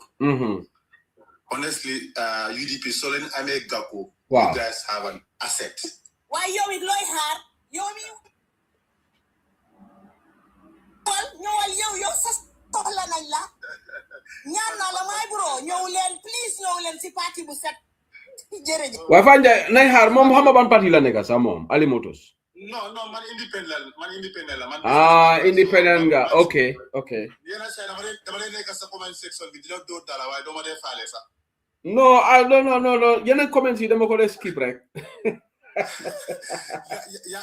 Yaga na la follow since time we pandit. Jërëjëf, you know. Wow. Mane Ousmane Gakou mane UDP so len ko amé am ngeen asset. It's not because xam na ko. Wow. Dama ko bëgg ñëw promote. Wow. Ousmane Gakou ñu ngi won together South Korea. And this guy, oh no, he very honest, very julité. Wow. Ham. Lepp la am. Mashallah. Pour mu am eye contact sax du dé easy wul. No, dina ñëw UDP inshallah. Am na loo xam ne mention ko. Daf dee def charity yu bari tam Gambia. Waaye man de Fatoumata ñanta sella jana fa leral. Fatoumata membe Sweden. Fatoumata madame anti IEC. Anyanta na la fa leral la. Fatoumata ko ñele ko Ousmane ñata UDP le. Ñata ngala ko mom ko. Ako Ousmane nata le say. Fatoumata nay ne fa mo Sénéandi. Nay fa mo leral. Because they def charity yu bari biir Gambia te du ko ñëpp ñu bari xamuñ ko. Luta ma wax loolu waxut ko fii sax there was a time during the pandemic time. Bokk nañ suñ South Korean living bi association bi defoon nañ donateur yu bari moom moo lii doon loolu noonu sax then after loolu daf dee def lu bari. Te and also kii nekkut koo xam ne politicien boo xam ne daf dee toppa nit sa gannaaw de dégg rek la dee wax. Dégg la man façon ñi di la de respect sax. Yena say dama gis moom ak Sawale confrontation nam bi that was 2023 late 2023. Dama toog ma xalaat ma ne ko ne Gakou is he MPP or not? Ma ne ko ne xoolal ci nu ma ko lif ne ak gars yi ma ne ko oh this guy he will never change. doo ko def na pousse. Wow. Also doo ko def bëgg a def loolu xam ne bëggut koo def. Okay. Ma ne very honest guy. That's good. Yeah, julite tam ak xam-xam. Mu ngi woon yéeg te bu mu nekkoon Korea sax man maa daan yóbbu everything. Wow. maa daan yóbbu xaalisam bi maa daan yóbbu everything. Yana nekkoon Korea, South Korea. Waaw ñoo nekkoon Korea waaye léegi ñu ngi together America tam waaye just 3 hours different. 3 hours different. Okay. Why bro, thank you for your tamit nga ñëw validate. Nit ki soo ko amal lu baax na nga ñëw wax ko publicly because loolu la Islam wax sax. Soo nga ñëw seede ko te lu nga wax ni tamit dégg nañ ko yow tamit apprécié na waaye yow tamit bàyyil nekk independent nga ñëw join UDP yow it. No man businessman la xaaral ma nekk si suuf rek. Yow businessman la. Nga kuy muy business dafa bëgg ñuy jëndal ñu bari te ñun dañ bari. Ali Motors, I saw you on one platform. They are saying that you're a businessman, that you want to stay independent, something like that. When I see platform. Exactly. Okay, no, that's fine. For you, I'm some independent people. It's okay. Mr. Sedi, Ali, if I want to work, more possible body there. Because I mean, the fact of the matter is, Mom, he's into business. They will never Korea. Even money transfer at your, because you only highlights from Korea to Gambia was not easy. Yeah. So see, Mom and they only highlights, moto itamet suñu amé moto ni si mom len dé jaarale defal ñu container yobbu moto bi but I've never had any amna ko wa fi ne UDP la de iko mu ne alimu UDP la ti amna ko binda fi musuma ko jox xaliss mu am issues lolu musta am lu ma ko jox sometimes sa def ma day yone xaliss comme suma me ay family issues after ma jox ko xaliss. Oh, that's good. That's good. So he's a very, very good brother. Nit ko baax la. Yeah, no, we need good people like you, two gentlemen, to join our party. Kon jeex na. Waaw kon jeex na tak. I have so many people that wherever I go, they will follow me. That I'm so. Wow, thank you so much. This is really good. Let's come together. Wow, Ali Moto, thank you for joining. Jenga, thank you. Wow, Lilan Sohla Gambia, nañ leen booloo rek ñu génne Barrow because dëkk bi fu mu nekk nii we are not on right track. This is not politics. Dëkk bi fu mu nekk nii Barrow yaax na suñ dëkk bi and we need everybody, businessmen, we need educated people, we need ordinary Gambians, business women, farmers, everybody, youths. We all have to come together and try to salvage this country. It's very important. So Mr. Drame, now you have the floor. Okay, paretale sai. Okay. Paretale. So first of all, Malde Condona. Baraka. But in Jenny Diamo Kumas, one question la soto gaji wala kumo la bandula combine in Karami like a for a tomba. Okay. Wokola. Nai wo jadi insena gajigo. No, gagu, not gajigo. Yes, Mr. Solemon, Kai Solemon. No, Silla and Buba Silla Lemon to Bubakar Silla. Oh, Abubakar Silla, you. Yeah. So, Ilakumo la bandula, Eco. UDP and the state called Sotole. Yo, mbatu meeting interja Fatoumata ngajele dunta nam Fatoumata nayna ina fansene andi jam Fatoumata anti ice. Yeah. Segu. Fatoumata gago ye Fatoumata la kumo seni andi le already. Yalan jaran ko la. Baringo, ndani na jaran ga sister tema nyomi ngo ka muneka oto. Number rek. Okay. Okay. Ako I mean for a wall ko. Abe independent na ba kata kan patil ka fe bar patil min bi mi ya lon ko na be lola be du no patil to wala mi judi. Okay. Ngamira sai Fatuma dal ko mo Sénégal. Ani de ite da bon nin tol jarankol da mate mare. Ite la question o nyini ka gagu ke da bon nin tol jarankol te. Gagu iko UDP comme ye mistake ko dol la soto yow pour ka o mistake ko ligi warda ta mistake nyaade ite amera UDP mo mistake ko la soto no. Okay. Yeah, that's a good question. Yeah. I think Mujama be Kambenam Fiola, Community 2017, UDP Deputy Jamal Tamindinu. Ye Ifasa because of a lateral party, Dual Lamiti, but Dolby Jamea Lonko Imada Fadal. So Atina, Ila Kataku and the Kenyaman Deputy Bokono, Amankiro Yama, and the Levantaka UDP for Jamfa. So mistake quality. Come and also come Buffalo Buffalo mistake quality Buffalo take a mistake. Come ba usenu bring a jointa government kono a itani loko ma fa jointa wata fa man join comme ka fo barola sangi lulo ni men ko bo challenge ni men ko barota la sangi la ba challenge I think that was a mistake and afterwards during call fengera fana nata kamru comme ka fo comme 3 years old in barona takaji wala comme ngajo mo mistake wala comme ngafa nyame wala patite Gambia me alon ko atambita mistake wala ne ma mistake so ni gebe pati wol mutalela mistake la ku kendo luito jibela e defar la dulato because hani doy nyale 2017 dawoda doy kam fati la ko la men wala ndefe presi koma imang ministerial position ta ndefe wol manyan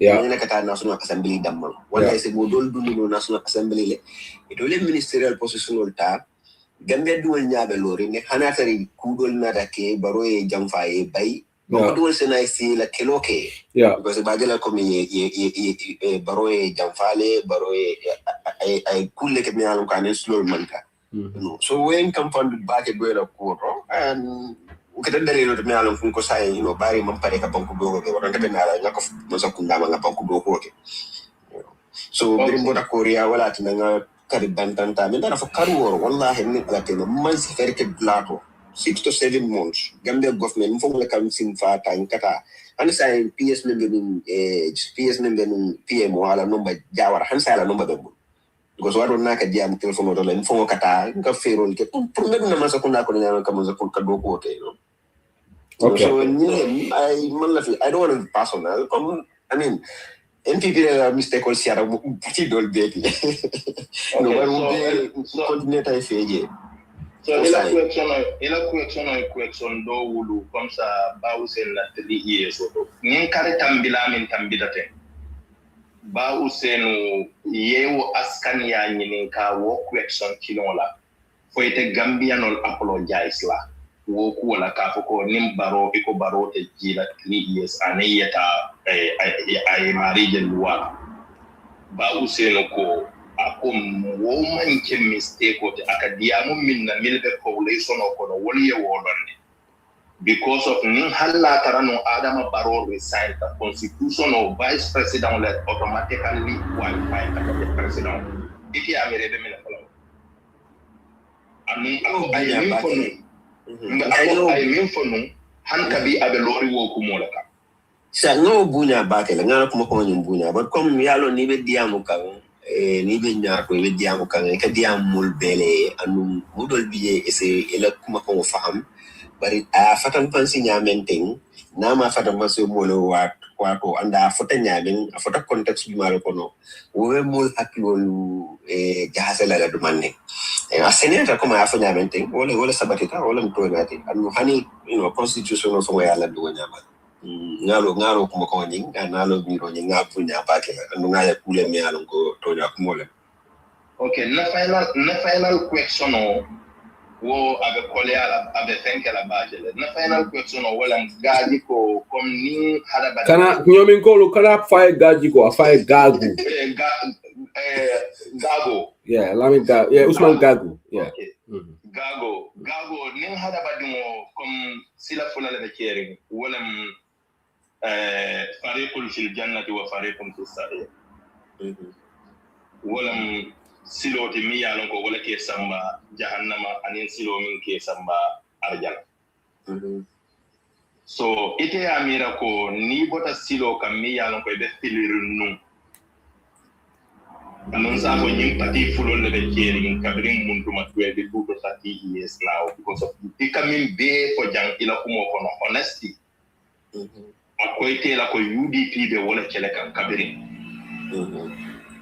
ite amira ni bota wo filibante ya kono andum iko ila takata lero la kono inyanta kan lo ajibe rola jaban walle inyanta kata straight la kata lero ko But yano tonya me da min sabatita wala ko me yenda kata straight but comme yalo le comité fo ya fo janne andum Mr. Sedili ya accident le comme ni mo do ko kono imanya naka ko di lay feño tegul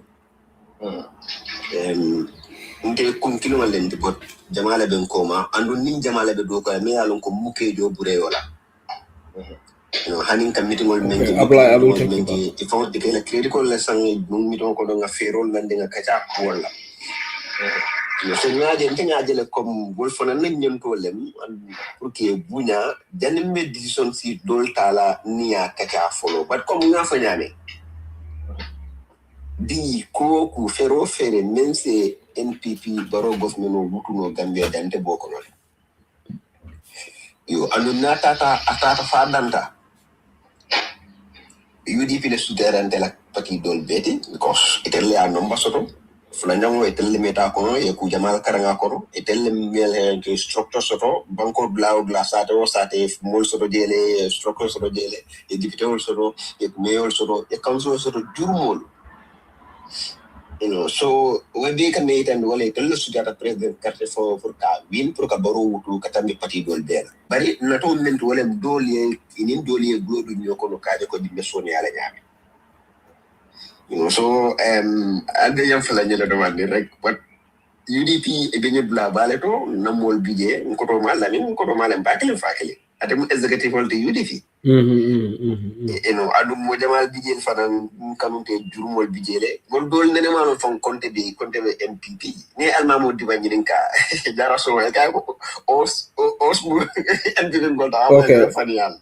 Okay, Samsar, you can send request and I will take you. Okay. I just want to make an announcement here. Hold on, Mr. Silla, hold on just a second. I will wrap up this program in 30 minutes, okay? So just for people to be mindful of what all mental, because I've got a couple of people waiting. So I did program. I need to wrap up in the next 30 minutes just to make an announcement. Samsar, you can send request. You said you have a question for Mr. Gagu. I will take you. So Sila, last point for then move to Bubakar. Na question bandala sa lafta kamin for seku Gago mumoleti ala diamolu. Yalon hada badin wa ala tilimo. Jama ka funta ala diamolu because of yangi nin ka question la jante ngamira ko aya jabi la anyanta ka jabi nyale. Honestly. So wale atin na inteselata na. Okay. Faye tonya hada badin dol bije itilin tale. Anung need I mean for need kafo kono. Ikana ta kafo da tilimbalia ay tarata kan yetara je dan konte be kafo kono le ay wo fenkel. Yeah. Bari min kuma yata jang science ala kumo kono ay min tandi. Ka to nyimbe NPP kono le. Ala wolem ko ataya mira nun ko wol min kace Adama Baro buka wol kalamta bar saya anata wol ka afonata wolon Adama Bari kon yalu no message o tata damen seku Fatu Kamara min ka foko atema lon ko Adama Baro corrupta atema mira itela tofo de ndema tofo de no kabin kunun taba no kan ni ta kan TikTok do so sai gago aya sediandi janne ko kumo seniata la ko because of corruption no ateke mira nyame wolam ko corruption no ni ta te molla ko do bi bank ya ka yedulal sang yedulal tek wo musunya ro corruption no mu fennati nin mu hani mo ye kuriya ke ya mabo akan imari ya corruption wala wolam corruption wala nakaro wolam corruption wala nimba ko la man ka kawo wodo sa nyin nakarol min be ka ke man sakunda kono auditor report wala ka funti ko nyinnam ate president ko wo kalamta akata ka lo ka wol kelendi mulmi yalon ko ina fulol tija akata ka wol bondi palasol to ka palasol dol dila wol mu corruption leti so gago e wala seni yandi jang to sai Fatu Kamara la wo kumo nyin jabitale ka tandi ko yara fan Adama Baro fan wala corrupta so barinde se min fo gago ibe silo min kan ye miro min soto wo mira kendole mo hada badi woni den nyaato molde ko maka e ku jino dam ma mira because of leader e nyanda ka role model bari ibe sila kendole kan ntengira ku mo moyle ye min tu koma ntela ngo wala moy welcome to UDP. Okay, Abaraka Baka, Mr. Silla. Thank you for your contribution. So quickly, I go to Bubakar Drame. Bubakar, thank you for your patience. Yeah. That's okay, Silla. Mr. Sedili, Alhamdulillah. Happy days. Anyway, happy days. Yeah, ngai na jamo te siala ba Usman them because 9 years on back and seven to grow up. Okay, like childhood friend no. Yeah. We are very close. So Han Kabra decided to put NPP la from go deputy anyini.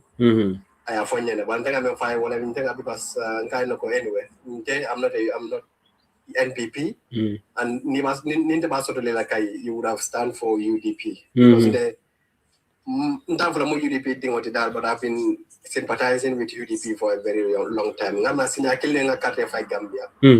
That was 2002 and no for UDP. Oh, thank you. You know. I can support you because remember UDP fight candidate London Jimara that year, you know. So I can be behind you, but if promise like Nitara Parliament, you will not do as just Kabarora agenda fasa. You have to be there for Jimara Kola and you know, that was my stand because in the more support like Nibita Parliament or okay.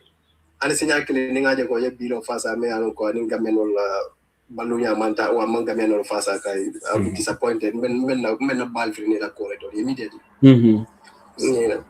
So but anyway, regardless, he's a good guy. And I'm sure ni UDP also is an asset. Yeah. I tell him involved and tell the political to that because in the I am not very active in the politics. It's just every now and then a UDP platform I'll follow them and if I'm a UDP la sympathize already. Yeah. I'm a very He is UDP. He's UDP. Gagu ko UDP college de. Huh? Well, until I get their membership card. Or it might officialize, but you are UDP. Among membership card also. Ebe banku jumale, if you don't mind. He's in the UK with you. Okay. I'm very poor in that. Oh, Jacobalo, bro. Yeah, Jacobalo. Yeah. I know it was UDP goal. It was UDP. Yeah, good. But if you have a membership card, you have membership card. Mabala Jacomba la membership card. Is she all right? Is she okay? Yeah. He's doing well. He's okay. He's just busy with family and family. Yeah. Dimbaya Jang is not easy. Yeah. What will I don't know. Tungo, ela ex-colleague. Tungo.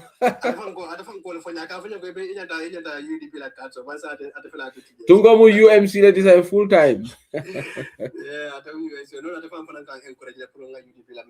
Karate encourage us to put it UMC. No.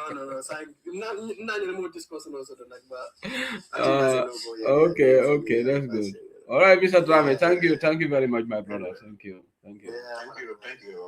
Okay, I've got another blind here. No, absolute. Immediately. Okay, I think yeah. Alhamdulillah.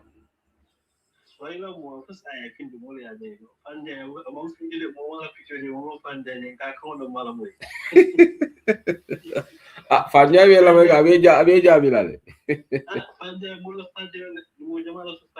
Because he's very active. So ila da fana a formole juma ala profile of funtindi ila flole lon. No Fanya mu undercover.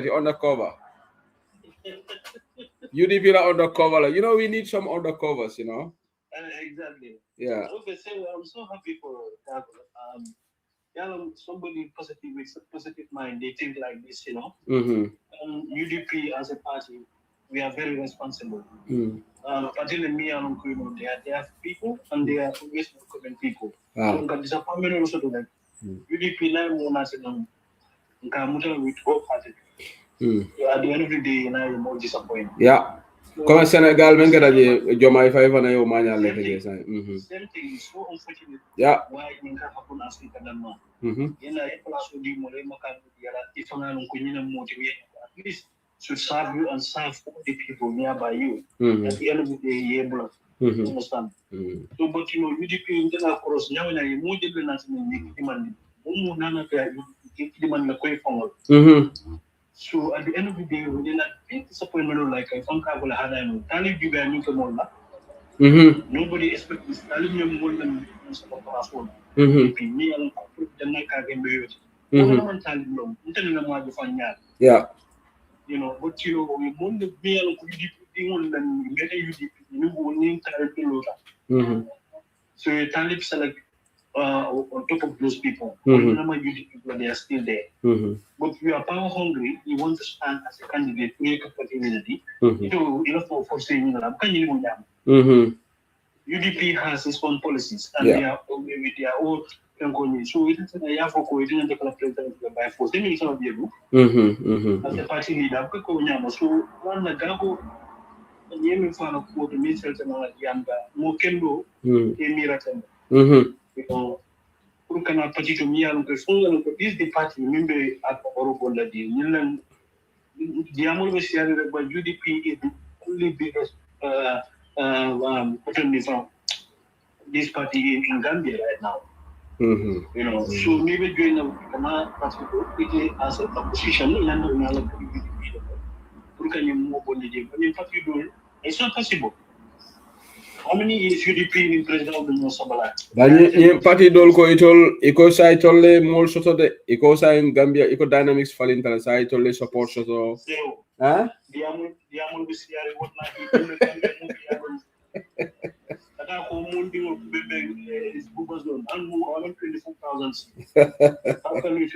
no yala bobo zone kay momo se je fandi nole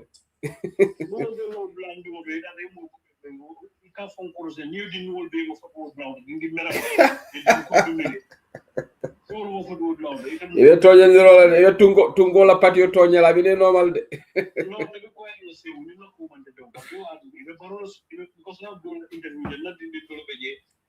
right now, not in all of that food and the most Mali, something done from the not in all. I never did have a Diamola, come on interview, but I come on interview. Catholic, Mabula, Sam Cabaron support, but sign me the talent. Mamma, more interview, the mean can be UDP, but sign the talent. Yo, so I have a borrow, but I'm the borrow we are there. Yeah. So, coming for it, this seeding guy, I mean, getting ye say, Kubal, ye borrow button the market. Button the lady. Ye borrow button the market, this tribal thing, and this will be his downfall. I'm telling you, come 2026, you see people against me from Balapachi, they hate this comment, mean kind of thing. Okay. And they were doing it. I spoke with somebody, me and is very close to this man. Apply ninge tire drop. Sorry, ninge tire drop. Sorry, my brother. Yeah, you know, near Borobat and the market. Then you comment. So I had that even Imam still in Diamo, now I am not too sure that, you know, leaning. My person took a man to say that the Diamo. I mean, people will not kill about that. Will kill the great idea, Imam said.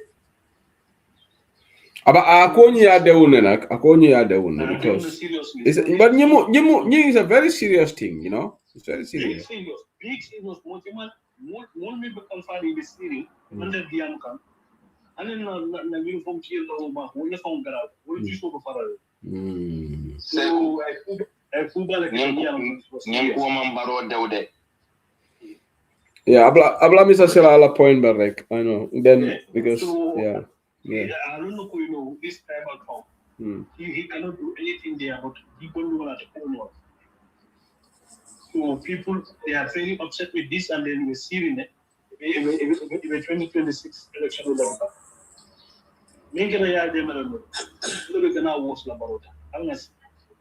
Thank you very much. Gabo, you're welcome to UDP, man. We definitely open our doors for you to come. You know. Thank you, Absolute. Thank you. Thank you, Absolute. Thank you for your contribution. Thank you.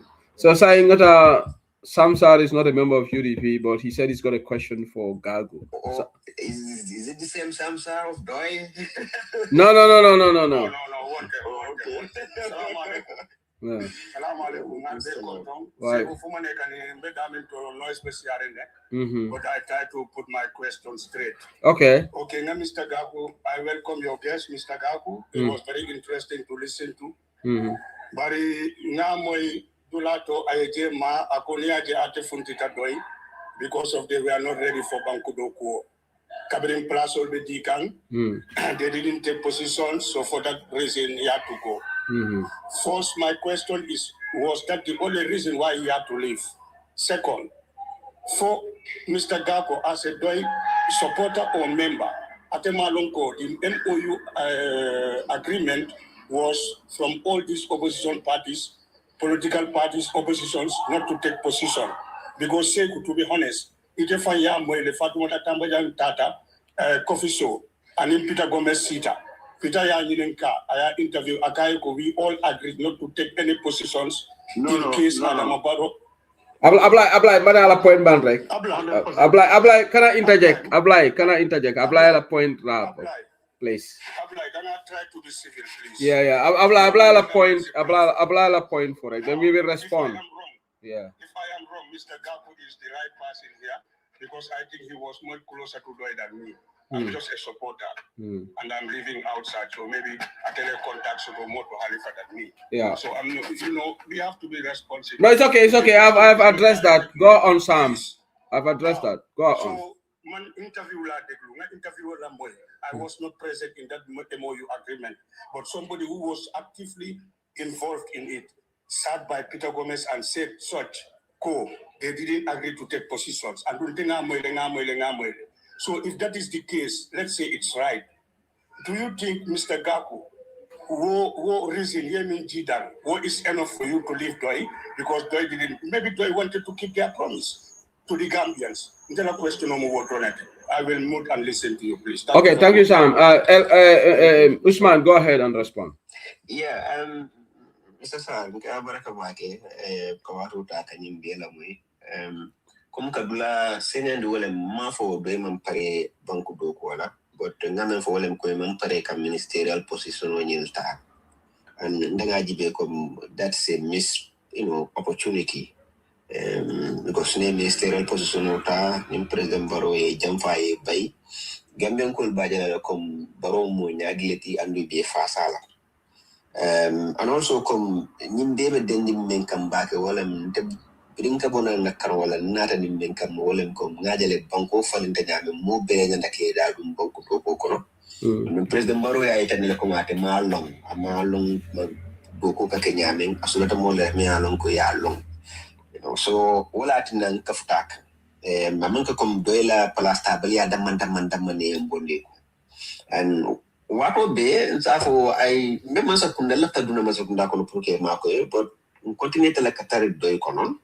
For 2022, Brina Mol for that dipte ako na nga kamputamol lake kachandi duma albu moja mawol kono e kamenta beno wala nga dam so kunda gata president la ticket wonyina mo mo la tante ngalo anon to kutile la fo so nara kambe wala na so ndo nyama pour ka woke ka jo kom o wetu na to ni metti mala nyame bari comme moment kel dalilo dambanti am fana fulanyo e quand même fo agreement on hanisa ente moje ngamwele no one has seen that agreement, no one. Yeah, hanisa ente maje ente fo malo mune bol ko yeah malo mune bije so nyine muila jagoro tan. Okay, thank you. Before what I Sam, I just want to make a rectification.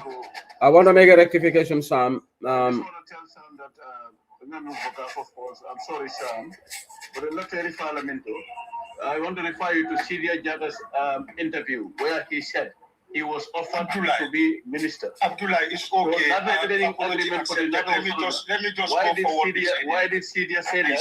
Or I offer a moderate, I don't offer funny. No, Ablai, let me just explain this part. I will give you the floor next, Ablai. I will give you the floor next, Ablai. I will give you the floor.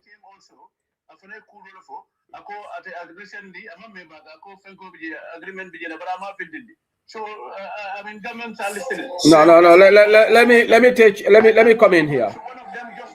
Abla, please. Me floor dealer after Sam. lafta men follow jarek. Ning madam excuse me, ni madam Farmata Tamaja Yofo abe molle filindikang. Okay? Because like Mr. Gago rightly said, no Gambian has seen copy of this agreement. And what is so special about this agreement that a copy is not available to us? They did this agreement on our behalf, and up to today, no one can see this agreement. So I don't believe what she said, because look, in fact, it doesn't make sense you have a coalition and nobody should take a ministerial job. Where have you seen that? That's completely illogical. Where have you seen come together, we form a government, but nobody should take a ministerial job? That will be completely illogical. I don't think that agreement would be in place, because who are going to take this ministerial position? What they decided, Sam, was they will take up positions and it will be distributed among the coalition partners. That's why Doi was offered 2 ministerial positions. UDP had got 4. So they had that agreement. And they also agreed that they will not all ministers are coming from the political parties. That's why you have seen somebody like Batambedu and the works minister, they had some independence. So that was agreement. So Madam Tambaja Yolofo, she is misleading Gambians. Yeah. But where can you show me that document, what you are saying, that was the agreement? Can you show me a document of that one too? No, I don't have agreement, but that's what was explained to us. Exactly. That is what also Fatoumata Tambaja. No, but Sam, let me ask you something. Yalon Kumodol Bidi Niamoy, 1 + 1 is 2. This is dumb to come on state. How can you form a coalition and you don't take ministerial document? Where have you seen that, Sam? Yeah, because Barrow always said in his interviews that he have technocrats. No, but not all the no. You're not answering my Sam, you're not answering my question. Forget about Barrow and Gambia. Where in this world have you seen a coalition government and no minister is from those coalition parties? Where? I have never participated or listened to any coalition in this world because it never interested me. No, you're not answering my question. No, you're not. Sam, hold on. I'm not saying whether you have participated. I'm not saying whether you have participated, but you have seen coalition governments all over the world, right? No, I have to be honest. Okay, there's a coalition government in the UK, there's a coalition government in Germany, there's a coalition government in Spain. With due respect, I don't follow. Okay, that's fair enough. Senegal has got coalition government. I am very much limited. Okay, that's fine. Then let's not belabor on that point. But Madam Fatoumata Jallow Tambajang, Nayo Olefo, Abe Mole feeling that doesn't make an iota of sense, with due respect. Yeah. No. Man, Degluma. Sam. Listen, Sam, hold on. Sam. No, Ablai Mbatuban, let me deal with Sam, please. Ablai, hold on. Ninkom baby talk over each other. They like a marketplace, and we are on a platform. Sam, you don't need certain things you have. It's just logic. Yes, Jisuma Kate. Why? Coalition musuta ngane coalition actors yi duñ jël ministerial polo lolu madame Tambajang su ko waxe fi dina ko wax ne lolu doesn't make any sense. Make it ben sense. Okay. Yo sa bopa xala coalition Senegal Pastef, they have coalition with other parties. Ndax ñoñu jëlu Ousmane Sonko jëlu prime minister position. Fan nga musa gis coalition ñu ne yow coalition players duñ jël ministerial position. Fan nga ko musa gis? Nangul na la yow lo wax waaye man tamit am nga man fekkewuma negotiation man sax bu ma déggee loolu si Fatoumata Tambajang dama tiit te she was saying it very confidential. So at the end of the day, no, that woman is like okay, man, let me make this disclaimer. Dégguma ko si lamiña waaye su fekkee ne loolu la wax dafa mislead Gambians. Na bàyyi yëfi caaxaan waay. Waaye ba léegi Peter amul copy. Wow. Okay, that's fine. Thank you, Sam. Abdoulaye Mema, man suma politics duma dee tuumal. Man suma politics ida ku ko fekkee moo ñëw mu toog mu wax ko ma jaar si wax ko. Waaye man duma jóg fii rek ma ne leen Fatoumata Tambajang wala Lawyer Darboe wala Halifa Sallah lii ak lii lañu wax te fekk déggu. Kon lu daan dem si yàlla OJ Jallow jël place. Déggu lu ma la wax mu ne ko loolu la si la ko Peter Gomez de ko kon coalition members yi ba ñu feel beside Halifa Sallah. No, jigen bi bi lay def ñu dé bëgg mislead sa dis ndaw si this is Sam degul wax bi Sidia Jatta lu mu wax Sidia Jatta lu mu wax ci interview non mo waxut Sidia de mu ne Fatimata Tambaja moko wax déedéet Sidia Jatta kii bi na sa kii waxoon na ko mu ne ñoom lu ñu kii bi nekkul ne coalition government ñoom duñu jël place mu ne dooy si parti seen bopp ñoom ñoo agree ne duñu jël place ñan ñoo agree ne duñu jël place Yes, I have to go. Thank you very much for allowing me to come. Okay, thank you, Sam. Thank you, sir. I want to say okay, guys. I just want to help you here. Please, Alimbatu. I don't. Hold on. Sam, hold on, Sam. I really want to be very respectful in a very polite way. I don't like this on Bantaba. I don't like us to think into a marketplace. We are here.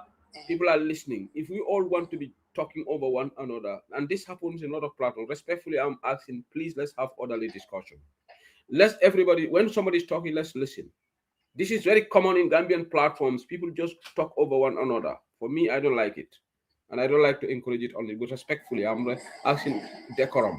So when somebody is speaking, don't speak over. And also, when you want to speak, I'm here, I'm the moderator. I will give you the floor and then you talk.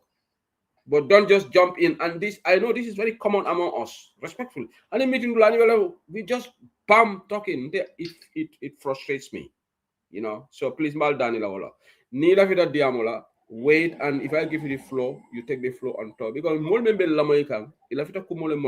but if Mr. Silla is talking, Sam is talking, Abla is talking, who are they going to listen to? Mal Daniela. So Sam, thank you. Finish your point, and then. Yeah. No, man, Mr. Gaku regular because for now, Okay. Nala Tondu. You know, I don't have time. I have 5 minutes to wrap up. So guys, keep it short. Yeah, very well. Mrs. Arcom, it's like we are very unfortunate that most of the people in the coalition, you know, they continue to dead. Just Lena la nga ñaxat rek moy ne comme ñun ñep ñu andando ñu ñew bokk ci mbolo bi pour gagner président Barrow ak nguur bi fa nek because all this is happening because of him and the NPP government. And coming back to all this is because they have not been realistic to us, they have not been transparent to us.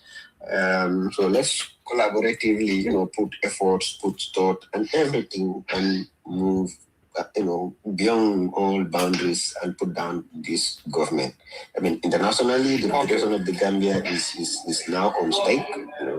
We've seen what is happening in the US and other parts. People are not taking Gambia seriously anymore.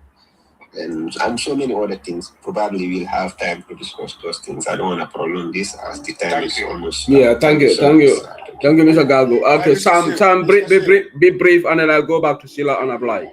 Wow, Mr. Sehu, man, you're like final question. Then I dig a FEMA attack UDP. No, attack UDP, no.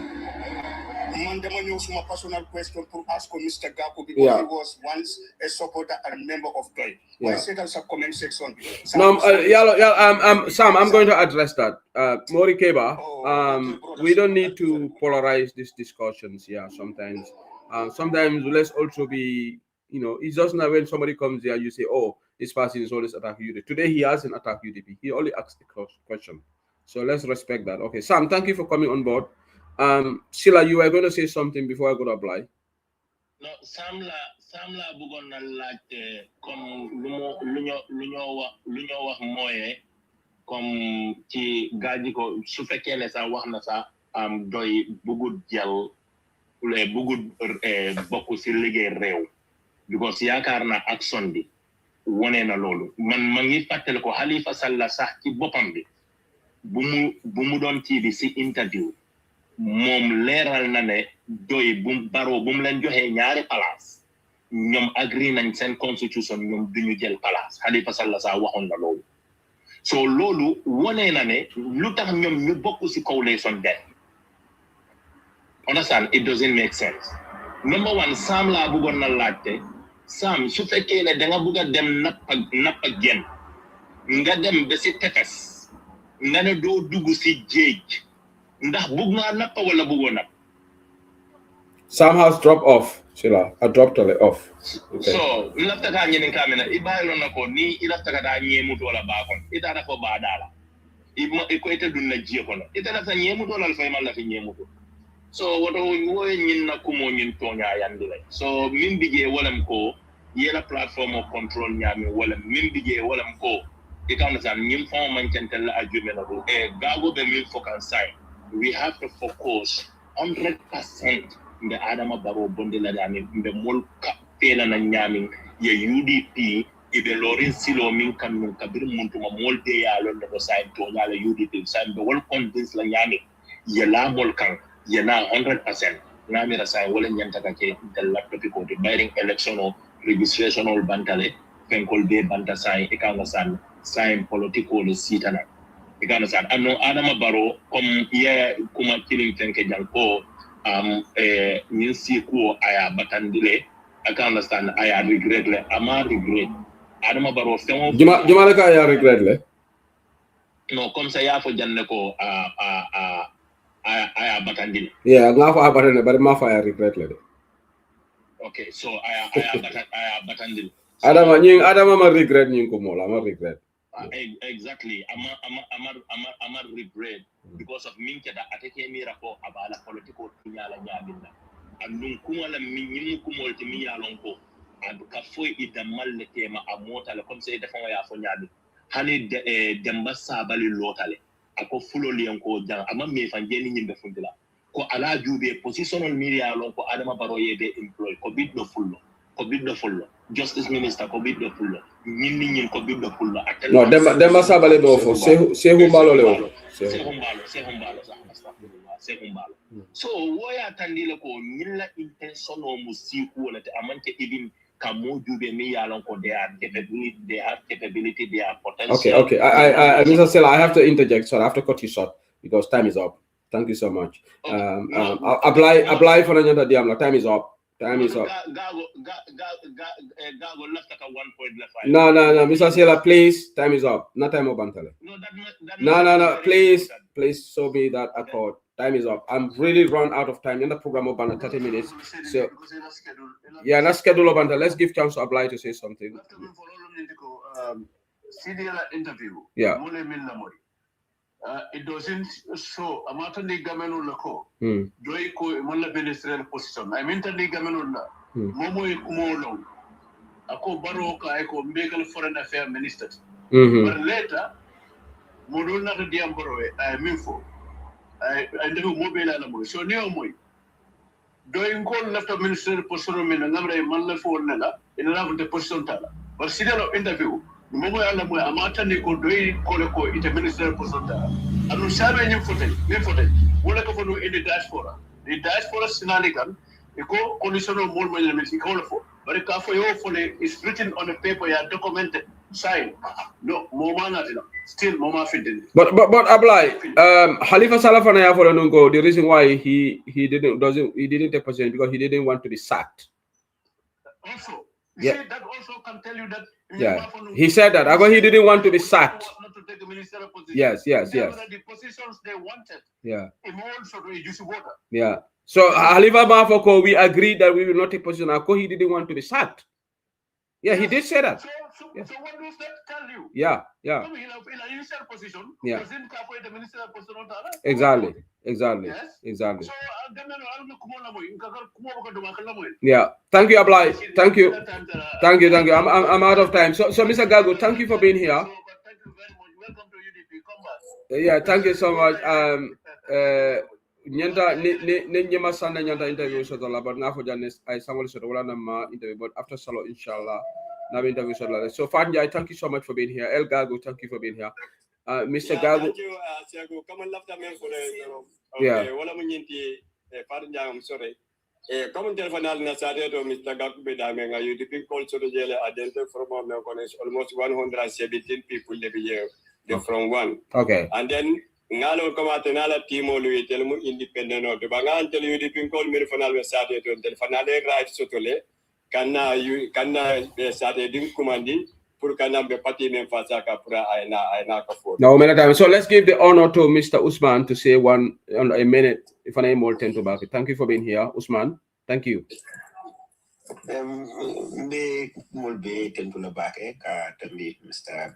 Seri Lila puruka kuako dina ngana min Gambian ko le kacha ko sna min tarani ko wala man ka UDP ko damane beñing programme wala moy kan baro ke min be tan dolan ko Gambian ko say be pare da ke blodu ñokono ka de ko banko la nafa ngotam bindi comme ça kay ni men la banda ka fo le ben ka fu ñokan banko mo tatapu kan balo de koleya banko la ala image bantala asa abele kinyata banko mambunya ko take na fanko be kinyata be dun tanyo ko tapal ya be bla beto lata pour kan damol kum sendi lola dol man ko jola lu nin ndel ka futu suba mo solo ben tabulu asa kero do bi jang jola mo so bobulu man ko len suba do bi de man ka mo so bolbu ndol la ka futu ndol la ka nyobade ala ka fu nyoka nga ñin système ko ni bay nga président barola mo ko nani butu gambia ke ko bela ka ka nyame ba ke fa ke lo cycling ngo mordina so mo be tendula ngeje la ba ke ala la mo okay, thank you very much. Ale fonsaje de. Ale fonsaje. Ale fonsaje. Ale fonsaje. Muna dabo sanka baluo. Ale fonsaje. Mbe useni dabo julalema. Ale fonsaje. Juloka manga maje. Ale fonsaje. Ni aja manda maje. Ale fonsaje. Suluo simmenele da. Ale fonsaje. Useni masata. Alale amansandi ale bonsai mbaro da bodima ale bonsai mbaro da bodima ale bonsai enu mukunda da bodima ale bonsai alale bate jola ale bonsai masole bate jola ale bonsai aye gambia bondi bata kono ale bonsai maje modu bele sewota ala be nyin kera ale bonsai maso be nyin